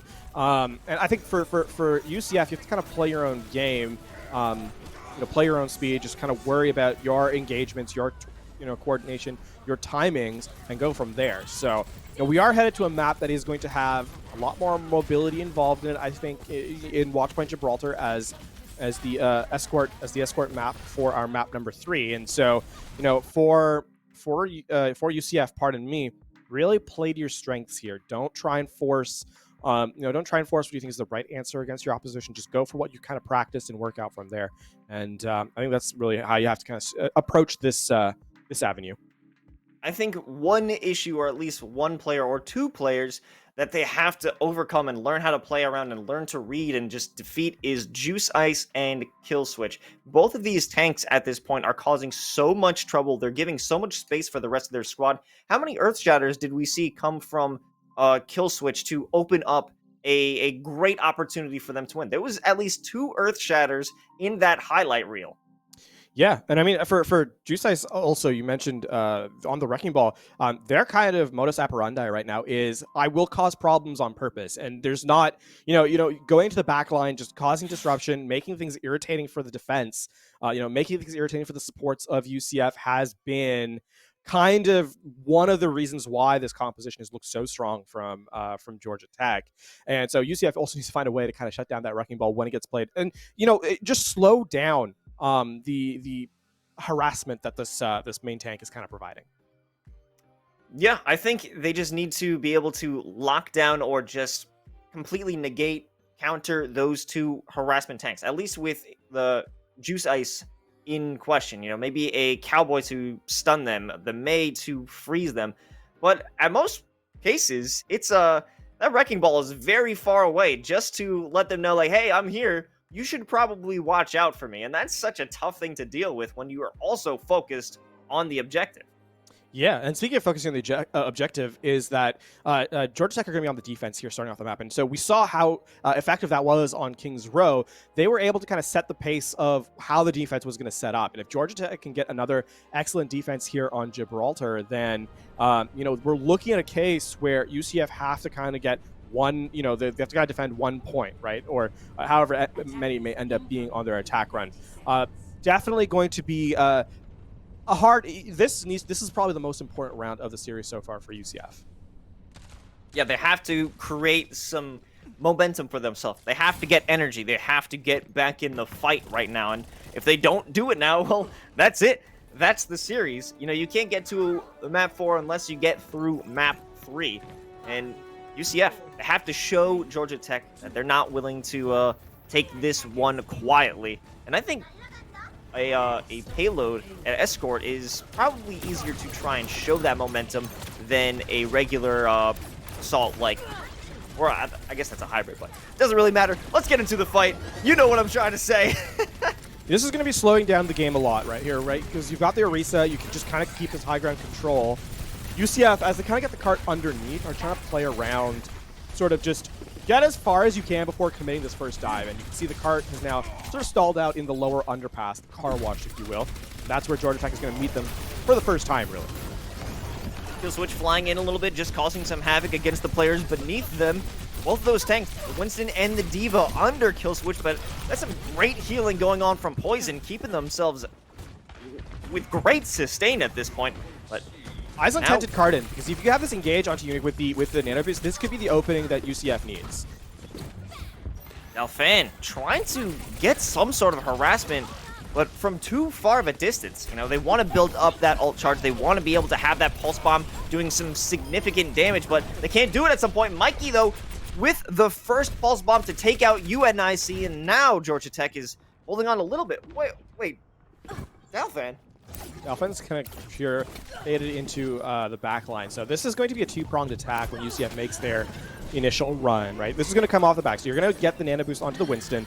Then you're going to go in. That's when Dalfan is going to make the attempt to return from the spawn. That's how this engagement should be going. UCF now just to kind of stage out for it. It's going to be a difficult move, especially if Dalfan isn't running with that Pulse Bomb. A good Pulse Bomb with all those clustered players could be absolutely deadly. Dalfan, however, regressed from that position and will join the rest of the team. Here comes Winston jumping in, does have that nano, but not the Primal Rage just yet. They will use it to cause some damage. The Sun is going to knock him off the point, but he will be continuing to fight. However, that will fall. Being away from the rest of his squad, he can't sustain, he can't survive, and Juice Ice, Kill Switch are just picking him apart. And Mikey doing that exact flanking that Dalfan was hoping to do is causing a lot of trouble for UCF. Johnny Bird was the hero of that fight. The whip shot actually provides, or denies, I should say, UNIC the access to the high ground with the Nano Boost, just slowing it down tremendously. Okay. Gets caught in emote, gets a self-destruct, Remax, so that's one ultimate off the board, I suppose. I think Killswitch is just that confident in this play that they're willing to sacrifice a self-destruct for the name of BN. Here comes Mikey with the second Pulse Bomb, finding two, and they're going to try and continue that pain, chasing after UNIC, who will fall as well. Mikey was actually playing a stealth game there, kind of falls in lockstep with the opposition, and they don't notice it's not their Tracer. The Pulse Bomb is there. They walk back in, do Glory Blade and Asuka, and that is going to be the double kill. Now 50 seconds remaining. The UCF has nearly everything online. This has to be a fight where they kind of just go for it, but Juice Ice, again, Supercharger, the damage throughput on this for the defense is going to be immense. Let's see how Georgia Tech will be able to respond to the last all-in from UCF, but this fight in the backline, Mikey is doing some serious damage over onto that Ana. Doesn't manage to take out Tented Carton, though, as they will hold on, but Juice Ice on the other side of this map, hanging out by the payload, is tearing apart UCF, or at least anyone who was trying to find that offense. Yeah, Mikey keeps the Ana completely distracted, and as Candy Cane tries to come back to support, the front line has the Amplification Matrix, the Rally, and the Supercharger. That's so much damage throughput. Georgia Tech now, final fight territory here. Here comes the duplication. It's going to be a Diva. Let's see how Glory Blade is able to pull this one off. They don't have that self-destruct just yet, but once they do, it might be huge, sending it up to the top. Hopefully it can net something, but it doesn't. It's blocked out by Shield. Candy Cane setting up another one of their own, but nothing is found. These ultimates aren't able to be put to good use, and Mikey, once again, in the back line, is causing harassment, keeping these players distracted. But Dalfan wins out that duel against their duo. They're holding on strong for now. Diva will be demeched and eliminated, and it's all up to the last two players holding it down. Can they hold on to this fight? I don't know, but it's still being contested. Juice Ice with the Orisa keeping themselves alive. A huge Pulse Bomb to stop that healer from getting back in the fight. Coconut hanging out up top, about to earn themselves a Deadeye if they could keep themselves here, keep themselves fighting. The contesting is still going on, and Mikey's just flying all over the point. Here comes the Deadeye. It will find the Lucio, and that still won't be enough to take UCF off of the cart just yet. This stagger fight is whoever can get back onto the point, whoever can out-sustain the other will determine the outcome of this match, or at least, in this case, the point. But no, Georgia Tech holds it down and doesn't allow UCF to get that first point. The longer that fight goes on, the more favored to the defense it is, right? The offensive spawns are just too far. And of course, we saw how much sustained capabilities Georgia Tech has. The Orisa so healthy in those later fights. Credit to Mikey for, again, finding that value on the Tracer. Dalfan made it competitive in terms of the 1v1, but for playing for the team, Mikey was just a little bit more, given a little bit more space to succeed, and so gets the one clip onto the Tracer, the nice blink melee. And overtime ticks away so rapidly when you can't contest. And UCF, we kind of teased at the top of this map that the number of objectives would be incredibly important. Georgia Tech have to capture one, just point A here on Gibraltar to close out the series and take the 3-0.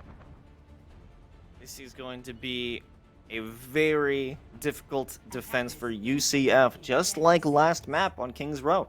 where you don't have much to work with, and you know that Georgia Tech is aware they have to just go all out. And it may not come down to a singular battle like it would in terms of King's Row, but it's still much more difficult than a regular defense.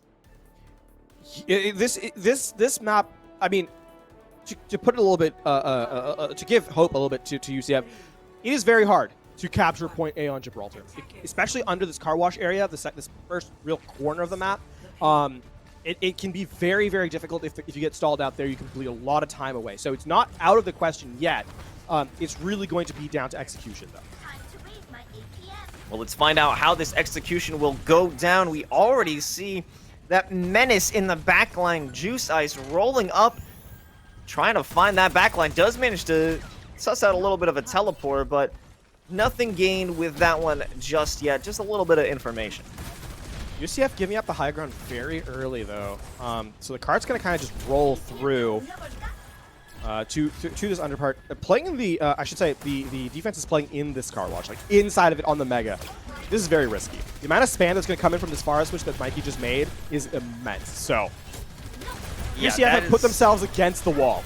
That is probably not the best move. They are going to put a little bit of poke onto that one, and now they're starting to trickle on out and will be met with a smack from Juice Ice, who will work and take out that immortality field. And the members of UCF, they're just starting to fall. The kill switch will get knocked out of their mech as well. It's just a trade for trade. Candy Cane making their way from spawn, but Glory Blade manages to find themselves still alive after all this mess. They have the mobility because Symmetra's teleporter allows them to jump in between hallways, but that won't be enough as the cart is continuing to move toward that end of objective.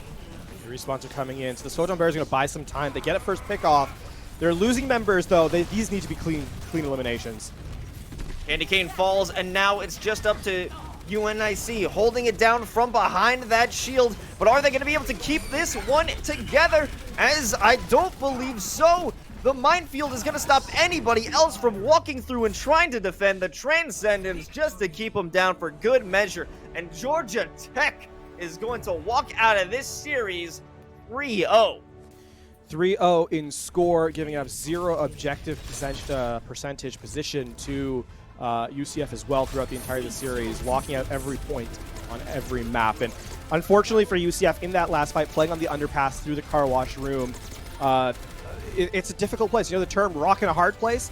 On one side, you have the damage throughput of the team. That's of your opposition. That's the rock. And you're stuck in the hard place there, which is you have no escape or exit for your team. As soon as it kind of goes downhill, literally it then becomes an uphill battle, figuratively, as you try and return to the map. So for Georgia Tech, though, well played, excellently controlled on all 3 maps. They were close on round 1 of Lijiang Tower, but ever since then it was all Georgia Tech the whole way through. Yeah, they had a great presence, a great showing in the night market. There's that whip shot too that kind of denies this nano boost, right? So.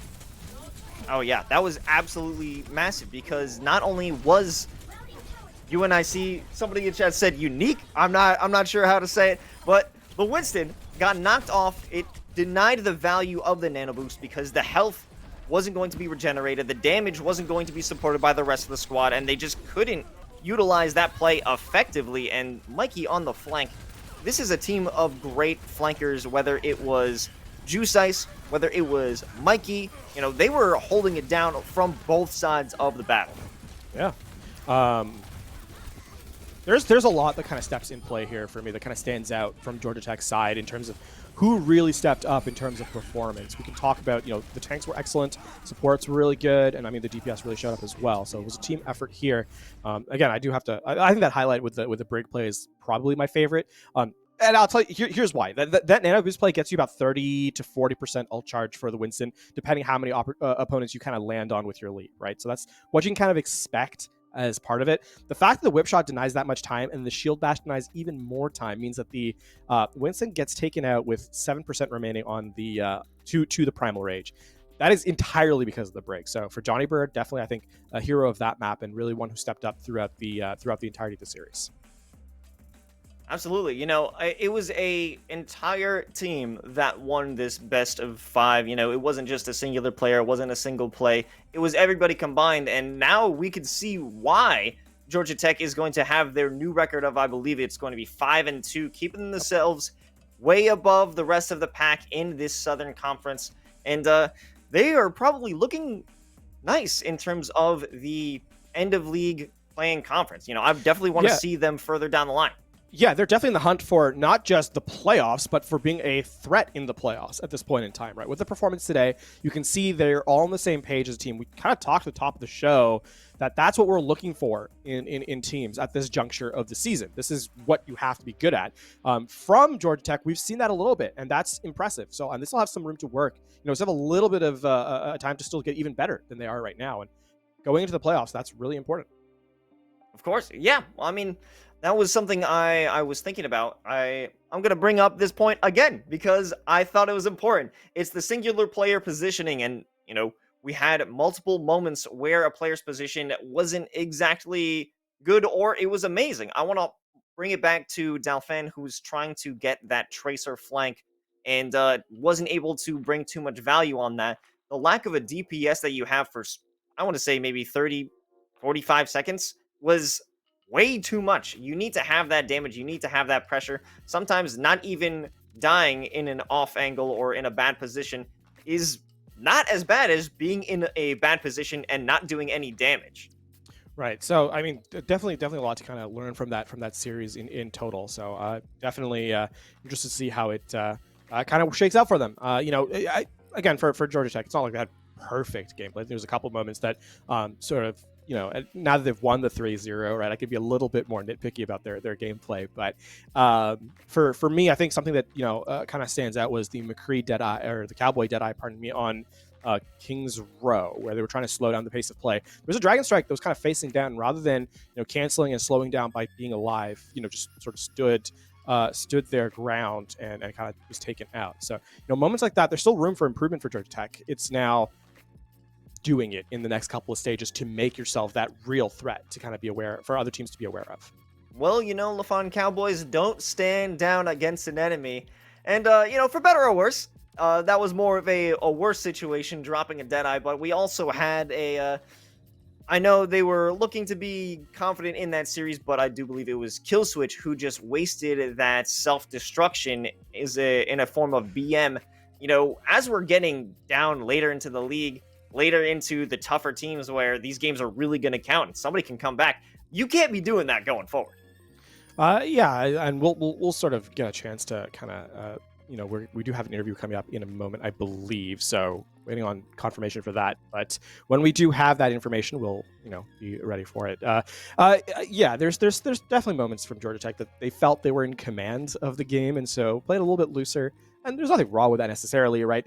When you're that far ahead, being able to kind of step back and say, a little bit of a villain moment, but something that can be fun for some players is not really a surprise. I will cop to the fact that when I used to compete, I would be perhaps a little bit closer to Killswitch's style of play than maybe someone else. So LaFon! Yeah. I didn't expect this from you. I didn't know that was the type of player you were. I admit I was well, I wouldn't say I was toxic, because that's too far. I was definitely heated in terms of how I would approach competition.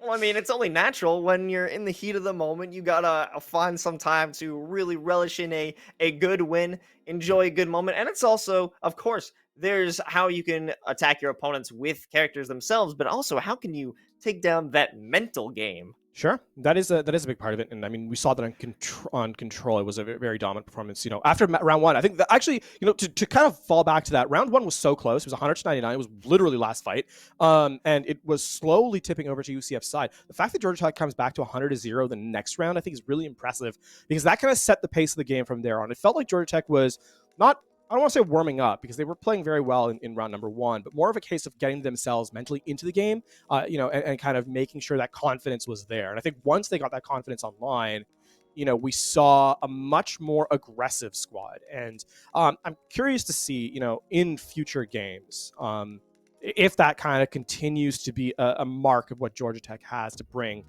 to the competition. do you think it had the opposite effect over onto UCF, where Georgia Tech was getting into the game and becoming stronger, that it might have taken them out of the game? You know what? We could actually check out some of the mental as we get into an interview and we check out the hero of the game. So, since 1949, LLS has invested nearly $1.3 billion in groundbreaking research, pioneering many of today's most innovative approaches. They work tirelessly to find cures and ensure patients can access the life-saving treatments they need. When someone experiences the fear and uncertainty of a cancer diagnosis, LLS provide hope, compassion, and education and support. So just like LLS is making an impact in the cancer community, the LLS hero of the game represents a player who made the biggest act or impact in the match played. Whether it was a clutch play, a sacrifice, or provided strong leadership when it mattered most. So today's LLS hero of the game is Juice Ice. Juice Ice, how are you doing, man? Congrats on the win. Hey, how are you? Thank you. We're doing good, and happy to see such a great performance coming from you guys. So we were actually just speaking about the first map, Lijiang Tower. In the first round, you came back, it was 100 to 99%, but going forward, it was a much more dominant approach that you guys had. Did you have a bit of a mental wake-up after that first round? I think at the very beginning we weren't warmed up, and we were trying to figure out like what the best way to play against their team was.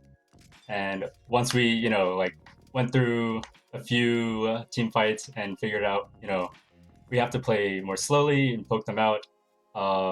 We just followed that for every map, and it turned out well. It certainly did, right? The performance from then on was basically a shutout in terms of point control. Walking through, obviously you had the end of Lijiang Tower go incredibly in your favor. Into map number 2 and beyond, though, was there any expectation that you would have to be forced off your game, or was there more of a case of, we played the dive in the first map, heading to rush in the second? This is something you guys are kind of practiced with. Yeah. We always play the practice comp on that map.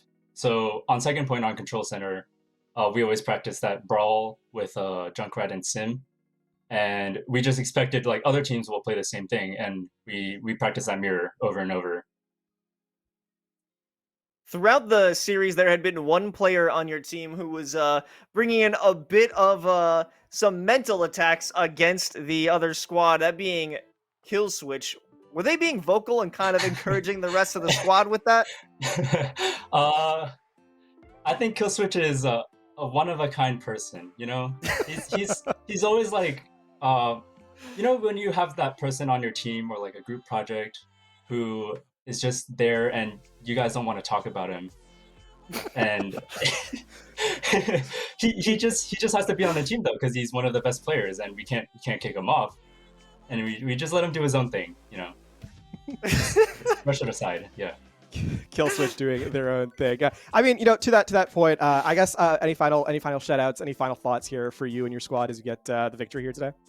Yeah, shout out to Georgia Tech and all of our A team, and especially our PP Poo Poo captain, Johnny Bird. He is just the most terrible captain ever. I mean, you know what? Fair. Congratulations again on your victory, though, Juice Ice. Good luck in your future matches, and we look forward to seeing what Georgia Tech has to offer again. Yeah, thank you. Well, folks, you heard it there. The PP Poo Poo captain and worst captain of the squad, as well as an outcast on a team, had brought them to victory. So now Georgia Tech walking out 5-2 in their conference. We got more action with another best of 5 coming up right after this break. So don't go anywhere, folks. The action ain't stopping just yet.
And welcome back to the NACE Starleague Overwatch competition.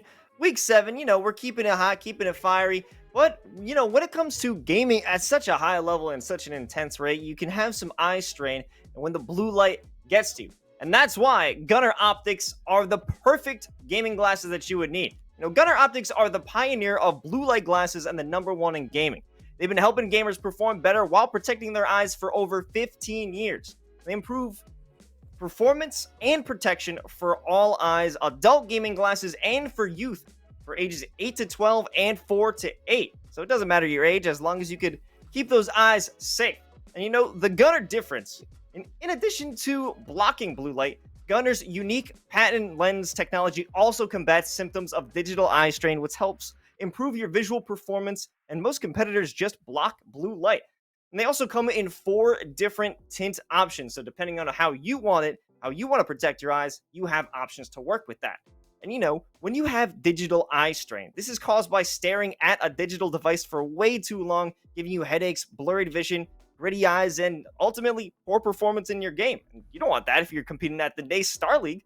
And along with that, you have to know what a blue light is. So those are digital lights from screens that can cause eye strain. It is scientifically proven to disrupt your sleep patterns as well, so you want to have that for your late night gaming. And of course, if you're going to be at that top level, you have to run with those Gunnar blue light glasses. Now, speaking of people who should be having Gunnar glasses, it's those last teams that we just checked out, Georgia Tech and University of Central Florida, coming out, giving us a fantastic matchup. But now we're moving on to our second one in the Southern Conference. That's going to be Ole Miss versus UTD. Yeah, University of Texas Dallas versus University of Missouri here, or Mississippi, excuse me. Ooh, there's a lot of S's in both those words. But heading into it, keeping an eye out, of course. I mean, for UT Dallas, there's a couple of players that I think should be a big standout. DPS-wise, specifically for University of Texas Dallas, keep an eye out on Petal, a big player. Has a fantastic tracer, core hit scan as well. So definitely a player to keep an eye out on. For University of Mississippi here, for Ole Miss, is going to be a lot of what's going to step in for this team is going to have to be playing as a squad, kind of playing up in as a team, making sure that they're playing in that cohesive manner. Again, this is a team that's 4-2. University of Texas Dallas, look at this record there, 6-0, undefeated. This is a team that really, really is trying to play for that top spot here in the Southern Conference. Yeah, this is going to be a huge... Both of these matches tonight, they're very important matches to decide who is going to be commanding those conference playoffs. UT Dallas, you got to take them out. They're undefeated at this point, and University of Mississippi, Ole Miss, is in the perfect position to overtake at least one of those top couple of spots. And if you could take down the champs, what's to say you aren't able to take down the rest of this league? Yeah, again, this is really a statement game for Ole Miss. A lot of what's going to come down here is the favorites in this matchup are UT Dallas, right? There's no dancing around that fact, right? You're 6-0, standing atop the conference standings here. You're the team that everyone's kind of showing for, right? So for Ole Miss, the pressure really isn't on them to kind of perform. You know, there's no pressure being put on them in terms of their standings. Sure, there's the position, you know, wanting to perform in the playoffs, but for here, the performance really comes down to what you do in game. There's not much more than that. For UT Dallas, of course, for them, they don't want to lose that undefeated streak. They want to keep it going, so a little bit more pressure on their side for sure. Yeah, well, you have to keep that record. You have to maintain that dominance in the league. I mean, if you're going 6-0, you want to make it 7-0. You want to make it 8-0. You want to make it 9-0 all the way to ride into the playoffs. But also, it's a great experience for Ole Miss to see what's coming up. Because at this point, we can imagine that UTD, they're going to make their way into the end of the conference competition. So you can see what you're up against. And as we all know, playing against strong teams can make you stronger. So you could learn from them. You could also understand how to compose yourself better in any sort of situation. But also, this will be the second time that we're checking out Ole Miss on the stream, because previously we saw them face off against Louisiana Tech, and they came out on top of that one 3-1. So, hey, it may be possible we see another Ole Miss victory today. Yeah, on stream, you definitely have some of that experience, right? Being able to play on stream and not have that nerves. Because, you know, for a lot of players, when you haven't been on broadcast before, there's an element of excitement, but nervousness comes into play as well. So for Ole Miss, that's, you know, old hat, if you will. They're used to it. You know, heading into map number 1, as we get a chance to kind of talk about the series, we're going to start off on Busan, right? This is going to be the first control map of the series, and honestly, my favorite map to kind of get a sense of how a series is going to go. It's such a varied map. It's so exciting. Downtown, I think, is probably my favorite point on that objective, or on that map, which is that one objective type. Getting a chance to kind of see the flexibility of squads, and there's so much that works on Busan. You can have, you know, flexibility come into and be a sort of a pillar of your squad showcased on this map. Absolutely. And, you know, personally, it's just a good change of pace. We got Lijiang Tower. You may need to change your background now because we're jumping somewhere else. So it's still fun. It's always good to have variety, and it's always good to have control maps because there always is variety in your playstyle. You can see what your opponent is able to do in a variety of situations. And, well, we're jumping over to downtown. Your favorite, LaFon. Yeah, and I mean, you know, I already highlighted at the top of the show that Petal has a great tracer in his core kind of hit scan or core hero prowess. So the fact that it's already on display here as UT Dallas, they're in blue, University of Mississippi is in red. I know the titles at the top are a little off kilter, but we'll get that fixed. As the gates open, it's it's going to be Ole Miss, pardon me, who are going to be running with the bunker composition here a lot slower with this Orisa Sigma. Eyes on the core or the flankers because they can do a lot of damage here in the backline. We have Petal already on a flank, getting in some serious damage, forcing out the immortality field, but UCONN will drop that one, and now it's going to be a free-for-all. Petal as well as Jukebox just lighting up the players of University of Mississippi, and Louis as well, diving right in, causing so much havoc, and that's already a team kill. That was an explosive fight. This composition is so strong. We've seen in the Overwatch League at the end of it, this was the composition that the Shanghai Dragons ran. It was so incredibly dominant in its performance, and you can see how much it's going to cause havoc with Ole Miss as Kashir Khan just kind of gets some harassment in the backline. Petal already up to 63% on this pulse bomb and counting. Louis going in for another annoying dive, but they're going to get stunned, so it doesn't make that impact they were hoping for. And Jukebox is going to have to back out as well. Advadi is keeping themselves alive, using up those shields, keeping them safe as they look to make their way over onto point, but they just can't seem to manage to get down this staircase. And finally, they will approach, but they're all split up. They're all looking around as Petal and Jukebox are just keeping them scattered. And even as people try and get to the objective, they're just consistently harassed. Amplification Matrix used, but this fight is already over. 50% on the counter, and for UT Dallas, that was not a very expensive fight. They used the rally just to sustain through the later stages. They're going to have the armor at the beginning of the next fight and the pulse bomb, which, again, Petal already up to 40% on the next one. EMP is going to be critical here in this next fight. There is no defensive utility against it except the Immortality Field. Lemonade not close enough, and they're just going for the assassination. Well, there goes that EMP. Karish Khan as well as Artsy Fartsy just lighting them up. They don't even give them a chance to get into the main area of this map. Yeah, it's a good aggression. Knowing that your entire team is there for UT Dallas, playing up aggressively, going for the EMP, making sure that Zen has no chance of surviving there. No one's expecting it. Is going to force Ole Miss back. University, they're going to make a switch now as they go over to the break, but they are running out of time. sending out that self-destruction. Jukebox does put a little bit of pressure, but nothing too serious in terms of damage. They will be brought in over by that Orisa. King of Ding just trying to get something to work with. They're going to force out the Gravitic Flux. It doesn't cause much of anything to happen as Louis scraps them up, and that is a 100-0 in that first round here on Busan. Yeah, UTD, they take the advantage and they never give it up. As they kind of just play in that initial choke point. And it's good cycling of ultimates, right? It's good cycling of resources, making sure that, they always have something, a fight-winning ultimate available in their pocket. Gives them the round. Ulma is not really able to return. Wholesale swaps coming out now for our squad in red. They're going over to that Reinhardt, a little bit more fast-paced, trying to get into the back line of UT Dallas and just cause havoc. It's gonna really be around how well can they slow this game down, because at this point UT Dallas has been able to just kind of waltz around the map and do kind of whatever they want.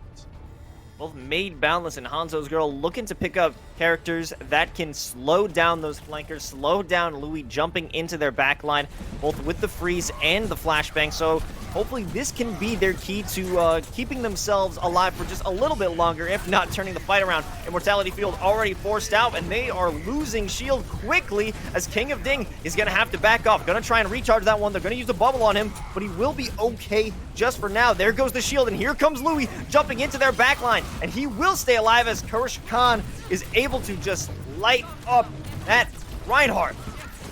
Interesting the fact that there is going to be an adaptation here with the Bati. It's just a lot more healing throughput for UT Dallas, and it's paying off. Oh yeah, the rest of the players on Ole Miss are falling like flies. This is a continuous struggle for the Ole Miss at this point. That was actually a really interesting fight from UT Dallas in that particular engagement. They were able to sustain on very, very low HP. Petal went down to 25, I think, at one point. They're going to go for an aggressive play here with Louis, and then try and get the Pulse Ball off the back of it for Petal, just to get those early eliminations. Here comes Kashir Khan, already getting that hack onto, I believe, the Mei, not going to be able to save themselves. Here comes the Immortality Field. It's already put down, but Petal making quick work of this squad, and this is soon to be another fight, either won outright or turned into a stagger. Yeah, that is a straight-up fight win, and they use the Amplification Matrix, pardon me, from one type, but again, not a fight that's that expensive for UT Dallas. Now on the re-aggression, they're going to have the EMP, and again, it's just the Immortality Field, and it's not even there. Petal with a one-clip. Oh, man, you are not feeling good if you're Lemonade after that one. Sheer with the EMP, taking out the shield, taking out the bubbles, and now it's a free-for-all with plenty of damage over onto that Reinhardt, not able to do too much, and they are forced back once again, going into their own spawn. And that's going to be the reset. A lot that's going to be in this next fight for Ole Miss. They have 5 ultimates online. They're going to get through this choke point. And the real question is, how much is this Transcendence going to be able to deny? Because that is, I think, a big deal. That is the first elimination of the map for UT Dallas. And the grab's denied. No! Is that actually the first elimination? Louis just swinging into action, picking up not 1, but 2, 3, potentially 4, but he's keeping them knocked up. That rally will keep the players alive for a little bit longer. They are playing their lives at this point, but King of Ding is surely on death's door. They're going to hang out inside that blizzard to try and keep themselves in it, but it won't work out at all, as they're going to try and contest this one, keep themselves in it, keep themselves stalling this game, but it is all but done. UT Dallas taking map 1 with ease. 200-0 for UT Dallas. They do not lose control of the objective from start to finish. It's going to be Kashir Khan at the end here with the highlight on Soldier. Yep, last fight of the game. And just some nice aim to close it out. So, I mean, in this case, this is a team, UT Dallas, playing a composition that's very strong, very well, right? This is that tracking. Yeah, they're a very, very excellent mechanical gameplay, but also good understanding of macro gameplay as well. So, both the macro and the micro are here for UT Dallas, and they show it in map number 1. I think one of the things that's kind of stand out to me is the fact that never more than exactly what they need is used to win the fight out by UT Dallas, right? They're at most we see two ultimates used, rarely more than that. And when they're used, they're always very effective. I think the EMP speaks for itself. The fact that you get 2 kills just based on the fact that you can run at the opponent and have no fear, definitely UT Dallas showing mastery of this composition. Certainly, I definitely think that the use of ultimates showed itself quite nicely in downtown, where Kashir Khan using that EMP, locking opponents away from using their abilities from their safety, from the shields, and allowing the rest of the squad to just converge, especially Louis swinging in with the Wrecking Ball. Their combination of abilities and just formation is fantastic at this point. Yeah, I mean, that's going to put a cap on map number 1. We got to talk about map number 2, though, as it comes up, and that's going to be Kings Row. UT Dallas is going to be defending first. So they will be in blue. It is going to be Olmiz in red as we start this map off. And, a highlight here is going to really be, we've seen Olmiz on broadcast before. We've seen what they're capable of doing, right? This is not a team that is a slouch in terms of the performance, right? We've seen, obviously, King of Ding was someone who highlighted as their team being able to play that flexible style, right? I think at this point in time, though, UT Dallas just controls the game with the composition that they've selected and that they understand so well that it's going to be about adding hitches in that gameplay, right? Making sure that you can just throw them off their stride a little bit for Ole Miss. Otherwise, this is going to be, UT Dallas definitely at advantage for sure. Yeah, I think we might find ourselves in a similar situation to the Kings Row of our first Best of 5 series, where it is all based on just denying Ole Miss any opportunity to even take that first objective. And I think it's going to be pretty similar. UT Dallas not going to allow anyone to pass through their initial gate. Yeah, I think what I'm most curious about, of course, is the fact that what composition we're going to see from UT Dallas here, because we saw the dive, controlled so well on map number 1.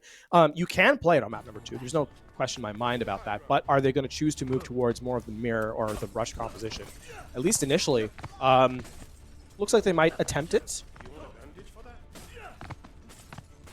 We do have Hanzo's girl running Hanzo. Let's see if they can actually stick with that one, if it's just a hover to mess around. But they were playing Hanzo for a little bit on downtown. Didn't see too much play there, as I think they were frantically trying to figure out what composition is going to work best against UT Dallas. This first fight, man, it's so critical. Because this is where it really starts. So there are exceptions to when that concept is. When you have teams that have a much more back and forth engagement on map number 1, you can see, you can kind of suss out how they play this defense. But this first fight is going to really start the snowball for the defense. They have to win. They have to get something here. Ole Miss do. Well, they got absolutely nothing except a world of hurt, getting locked off with that initial wall. A charge, a flashbang, and a whole hell of a lot of damage going through. That's going to be a team kill, I think, sub 15 seconds. It's really well-focused damage. Here goes round 2. Early bubble from Admate124. So that's a self bubble not going to be available for another 6 seconds.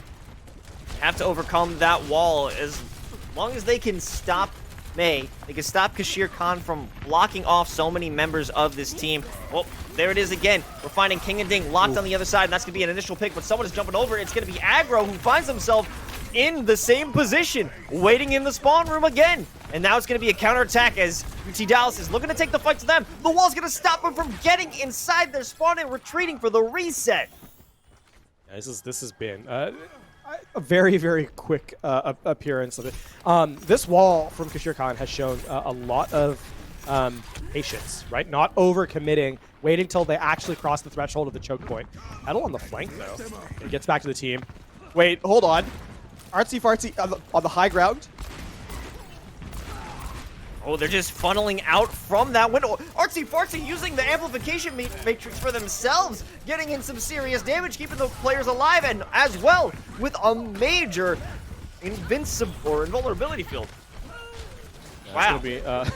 That's gonna be the fight ended with just the amplification matrix from UT Dallas. So Ole Miss back to the drawing board. I mean, they're coming close to some of their resources. They're gonna have the Dragon Strike combo here. It's really going to be about execution on this, though, especially with the Blizzard being in the back pocket of Kashir Khan at this point. UT Dallas not giving up any space in this choke point. Oh, what a shatter. how this one is going to play out. A shatter that keeps them all locked into that one spot. The wall isn't good enough to keep them hidden and trapped, but they will force out that immortality field. They're done. In just a matter of seconds, UT Dallas continues to cut down Ole Miss at every turn. Yeah, such again, intelligent aggression from UT Dallas. They don't even overcommit, right? The support ultimates is just a sound barrier to defend against the amplification matrix and then return to it. Now a close hold here from UTD Esports. Metal nodding. Yes. There's the Blizzard. They know exactly what the plan is. They had multiple ultimates at the ready, but they're only committing off of that Blizzard, and it's paying dividends. They will manage to pull off that amplification matrix, and it gives Petal the perfect opportunity to pick them down. Now a minute remaining left in the map as we get that announcement.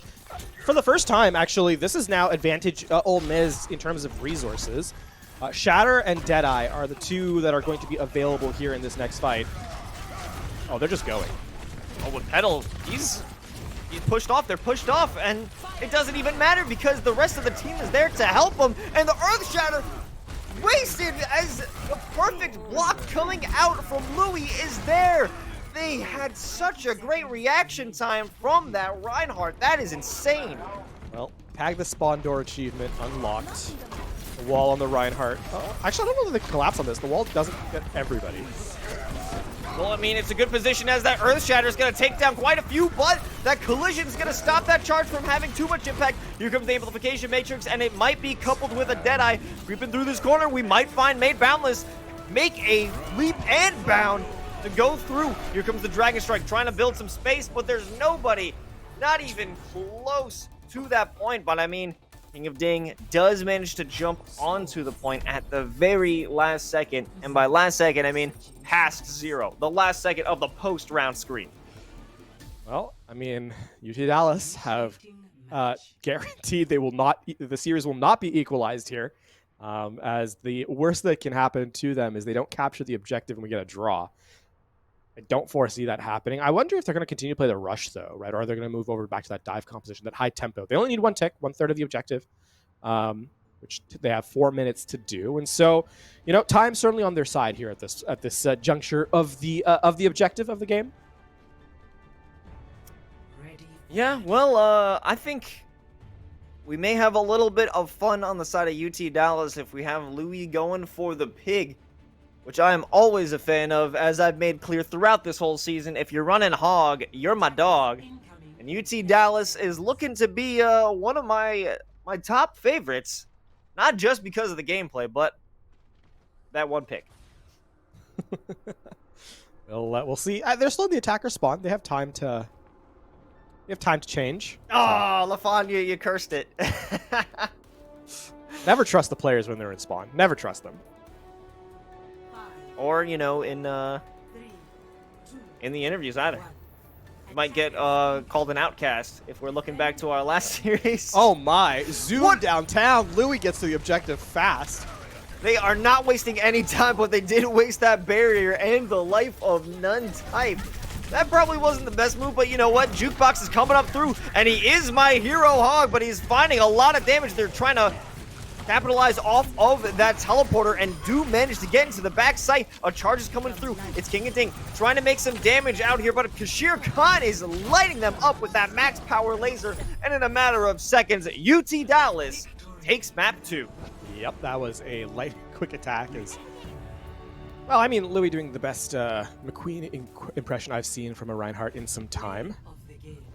Battle with the core hit scan on the play of the game, and not a surprise at all.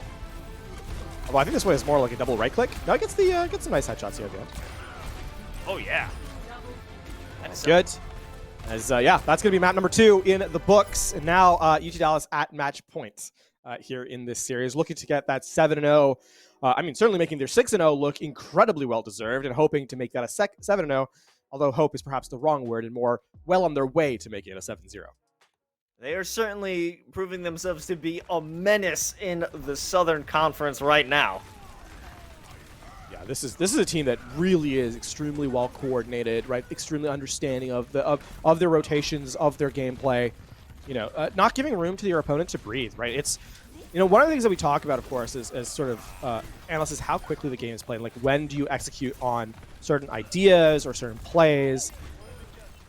Problem is, when you're a team that's as good as UT Dallas, you can kind of force the game to be played the way you want it to be played. And we're seeing that here, right?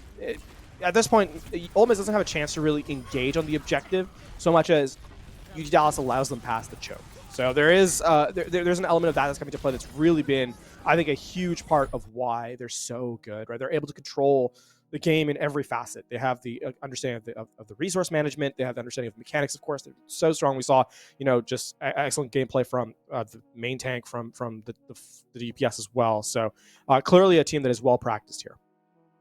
Yeah, without a doubt, it is hard to see Ole Miss even getting a good shake at Kings Row. You know, anytime they tried to pass through the choke, we found May bringing up that wall, isolating a player. If someone tried to jump over, I believe it was Aggro who jumped over as the Baptiste, found themselves in a similar fate. And even when it seemed that the tables were turned against Petal, where they were in the corner by the attacker spawn, the rest of the squad of UT Dallas rushed in to save them and turned the fight on its head to somehow win again.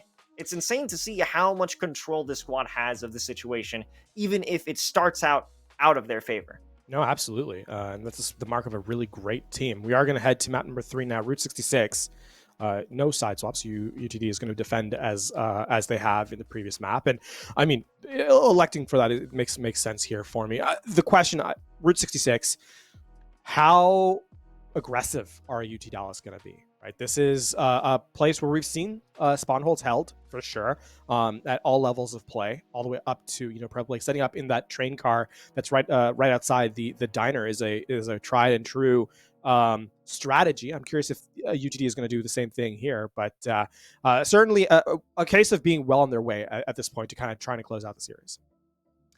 Yeah, I wouldn't put it past UT Dallas to have that aggressive play, but it seems that they're good. They're very aggressive. They are able to put on the offense on defense, but not so much where it may be a liability for themselves. And I think when you're playing up that far and you have such a long walk to come back from spawn, I mean, it's not like UT Dallas is having to come back from spawn many times, but in this case, there's no point in taking a risk that you don't need to take. Certainly.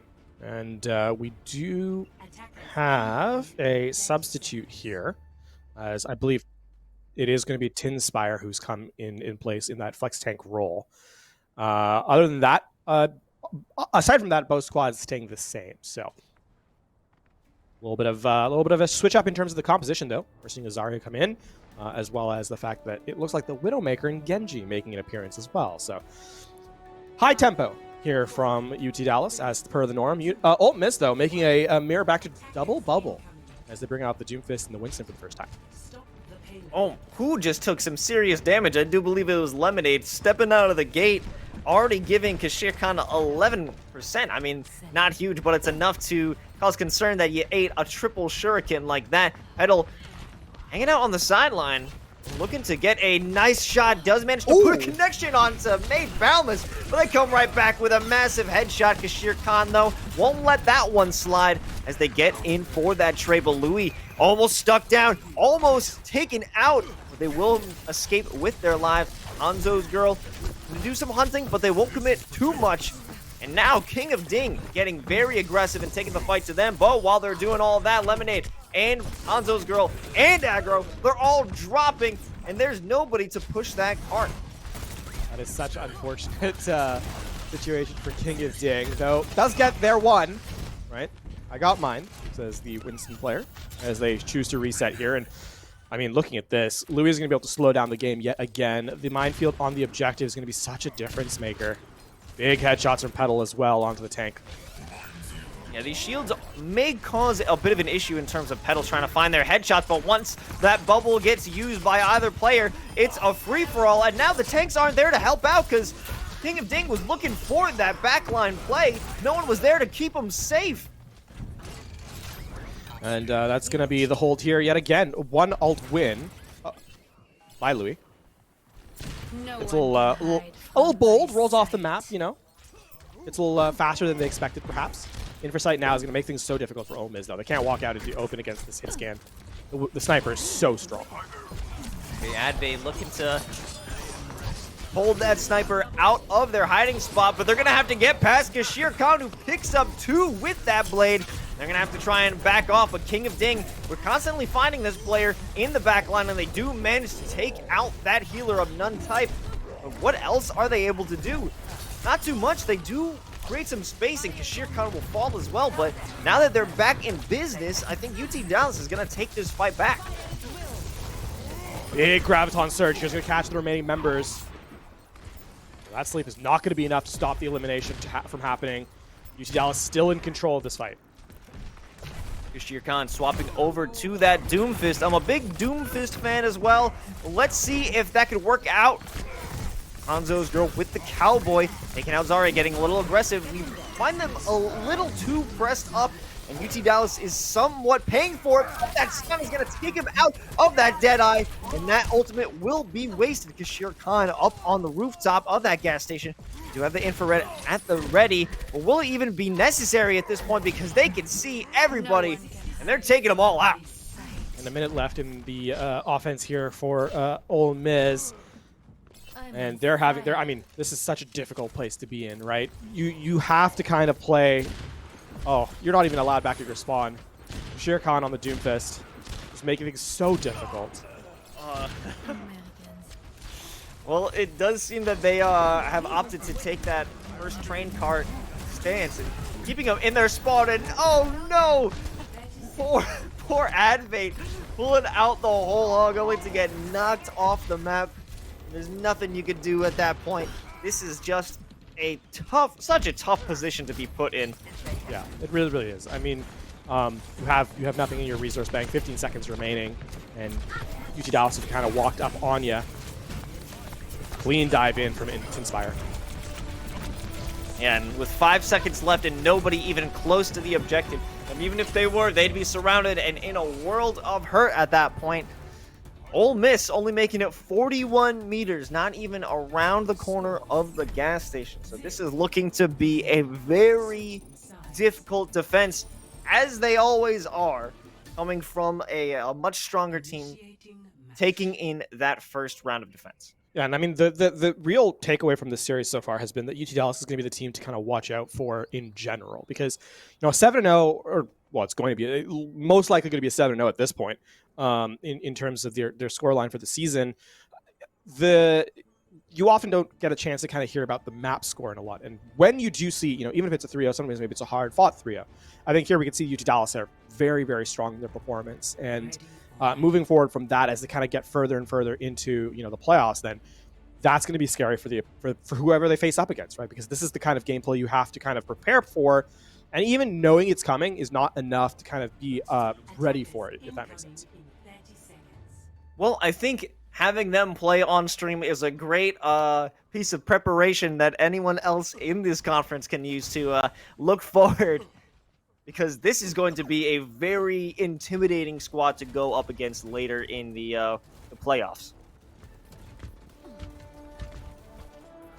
Seeing Hanzo's girl. Yep, as we get set for the defense, this is going to be just the bunker comping close. It makes sense. Can't lose a fight. Oh no. back up. Back up a little bit. Back up. Okay, good.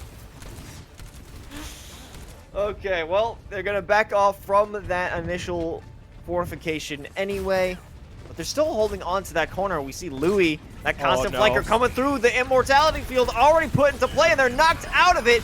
And with the ground pound as well, is going to make this squad feel the pain from UT Dallas, as Kashir Khan will work along with Petal to just get a team kill. And I think that's the series, LaFon. Nobody can make it back in time, and this is going to be UT Dallas coming through 3-0 to earn themselves a 7-0 record. And this is looking to be the team to beat, or the team to even try and compete with in the end game of this season. For sure. I mean, 41.09 meters is all that UT Dallas gave up this entire series in terms of point percentage. 200-0 on control. Obviously, they didn't give up any objective space on King's Row. And then on Escort, made it look clean and calm and collected as in the final stages, closing out the series as dominantly as they started it, right? They're a were in full. They were in the driver's seat the entire time, and they had an idea of where they wanted to go, and that was the victory. And for them, that's what they came and got. Yeah, and if you're Ole Miss and you're looking back at this, you shouldn't feel any like signs of disappointment. I know it's a tough loss to take, but this is going to be where you're trying to find yourselves at in later seasons, later in your time as a squad. You know, look up to this, try and emulate what they're doing, try and take lessons from this, and move on a little bit stronger throughout the league, because this was a tough loss to take. Yeah, it definitely was. I mean, all credit to UT Dallas, of course, for their performance. But for Ole Miss, these are the kind of games that you walk into knowing kind of what you're up against, and still being able to go out there and try and perform to the best of your capabilities is still something to be lauded for sure. And I think for Ole Miss, it's not. The issue here is like there's a lot of games where you kind of come out of it and you say, this is what we did wrong. This is kind of where we need to improve. It's tough in games like these because for Ole Miss, there isn't really a individual moment that, you know, if you fix that, that's going to be a round win, right? So I think for them, kind of continue to practice, work for that playoff spot in the future weeks, in their positioning is something they're going to have to kind of take away from this. But again, credit to UT Dallas is they really take full control of this match. Yeah, it didn't even have a major opportunity for Ole Miss to come through and secure a site and secure a win. I mean, I think you mentioned during Busan that there was the first elimination from Ole Miss in the second round of that map. That is not where you want to be, and it's kind of a bad omen for the rest of a series if you're dealing with that one. Yeah. You know, a huge part of that, of course, was the damage lineup for UT Dallas, who were constantly threatening that back line. Petal, obviously, we talked about Petal at the top of the show, has an excellent tracer. We saw that on display. Has the core hit scan as well. So we saw the Widowmaker has the Cowboy in the back pocket as an availability. And so the fact that you have a player who can play all these characters such a high level, backing up the aggression of the team. You know, there's only so much. Like the front line creates space and kind of is the driving force for the squad. You need the remaining members of your team to kind of come in and clean up, and for that, that's what the team kind of plays around. We saw how well they were able to execute on that dive composition, and it looked incredibly successful for them through all three maps, really. So definitely UT Dallas standing out in that regard. Yeah, at this point, it kind of seems to be a no-brainer that we will find UT Dallas later in these conference playoffs and eventually to the league in general playoffs. What are you feeling as the outlook for UT Dallas against some of other like dominant teams that we've seen on broadcast? I mean, UT Dallas has a long-standing program that has been incredibly good for a very long time. They're not slouches at the collegiate level for sure, right? We saw their performance here, and so I have high expectations for them. This is a team that really is shooting for that number one spot. Well, I mean, to give us some more info on how they're making that, I guess, sprint for the top spot in this league is going to be Petal from UT Dallas. Oh no! Petal, how are you doing? How are you feeling? You came out with a fantastic 3-0 victory in this series. What's going on in your head right now? Well, I'm pretty proud of my team. We did pretty good. Like everything we went over before, like we kind of executed pretty well. And props to our coach and staff for helping us get ready. So yeah. Fair. Am I right in assuming that's your team behind you right there? Yeah, that's them. For you guys, right? This is you guys are 7-0 now, obviously with the win today. What are your sights kind of set on, right? Because, you know, moving through, you guys are undefeated and have looked incredibly dominant when we have seen you play. So what's the expectation for the squad this year? Expectation is just do our best, try to get the best score we can. Like, obviously we want to show like we're better than before, and we want to prove that with our score. So we'll just keep rolling and see how it goes.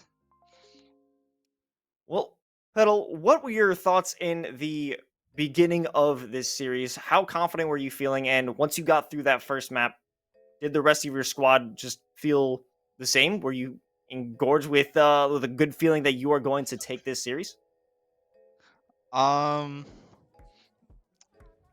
I won't lie to you, I can't remember our first match, but um, I think every match has been like pretty well. Like our comms are always pretty well.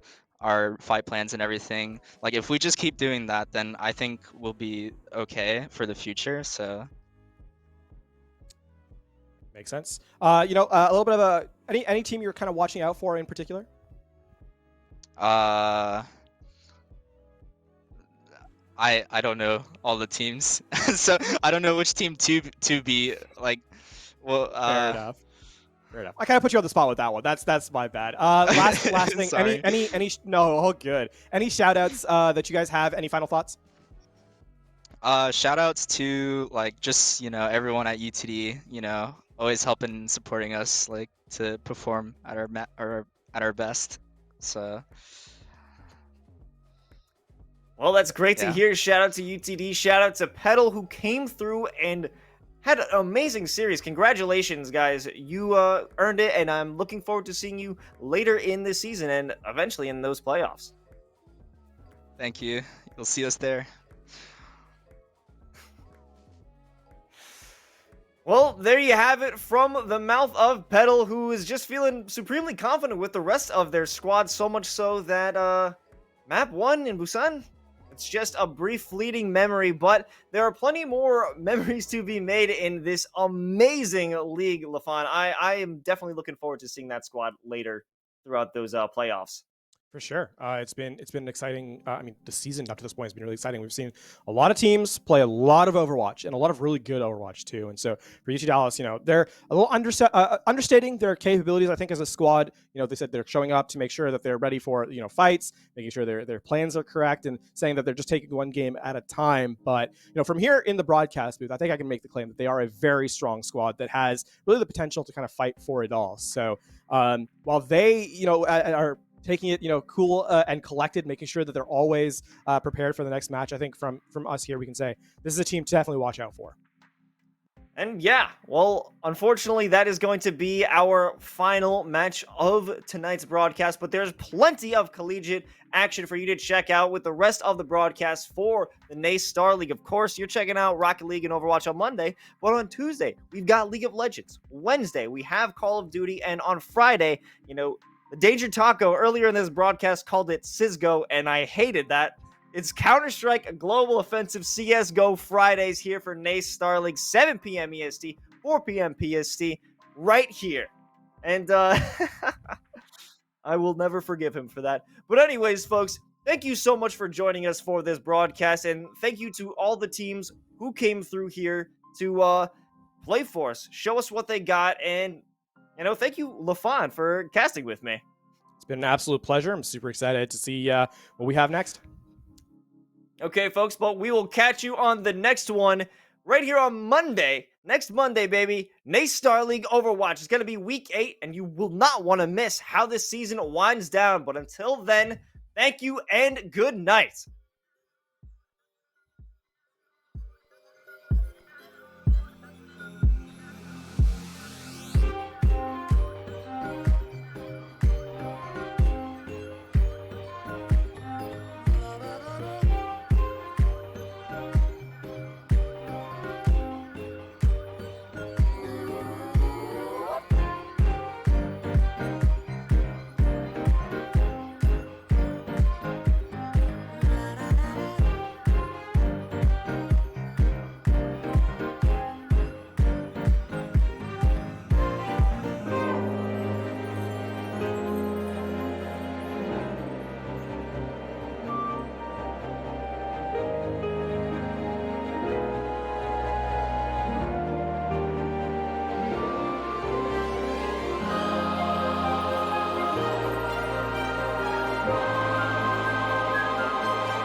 you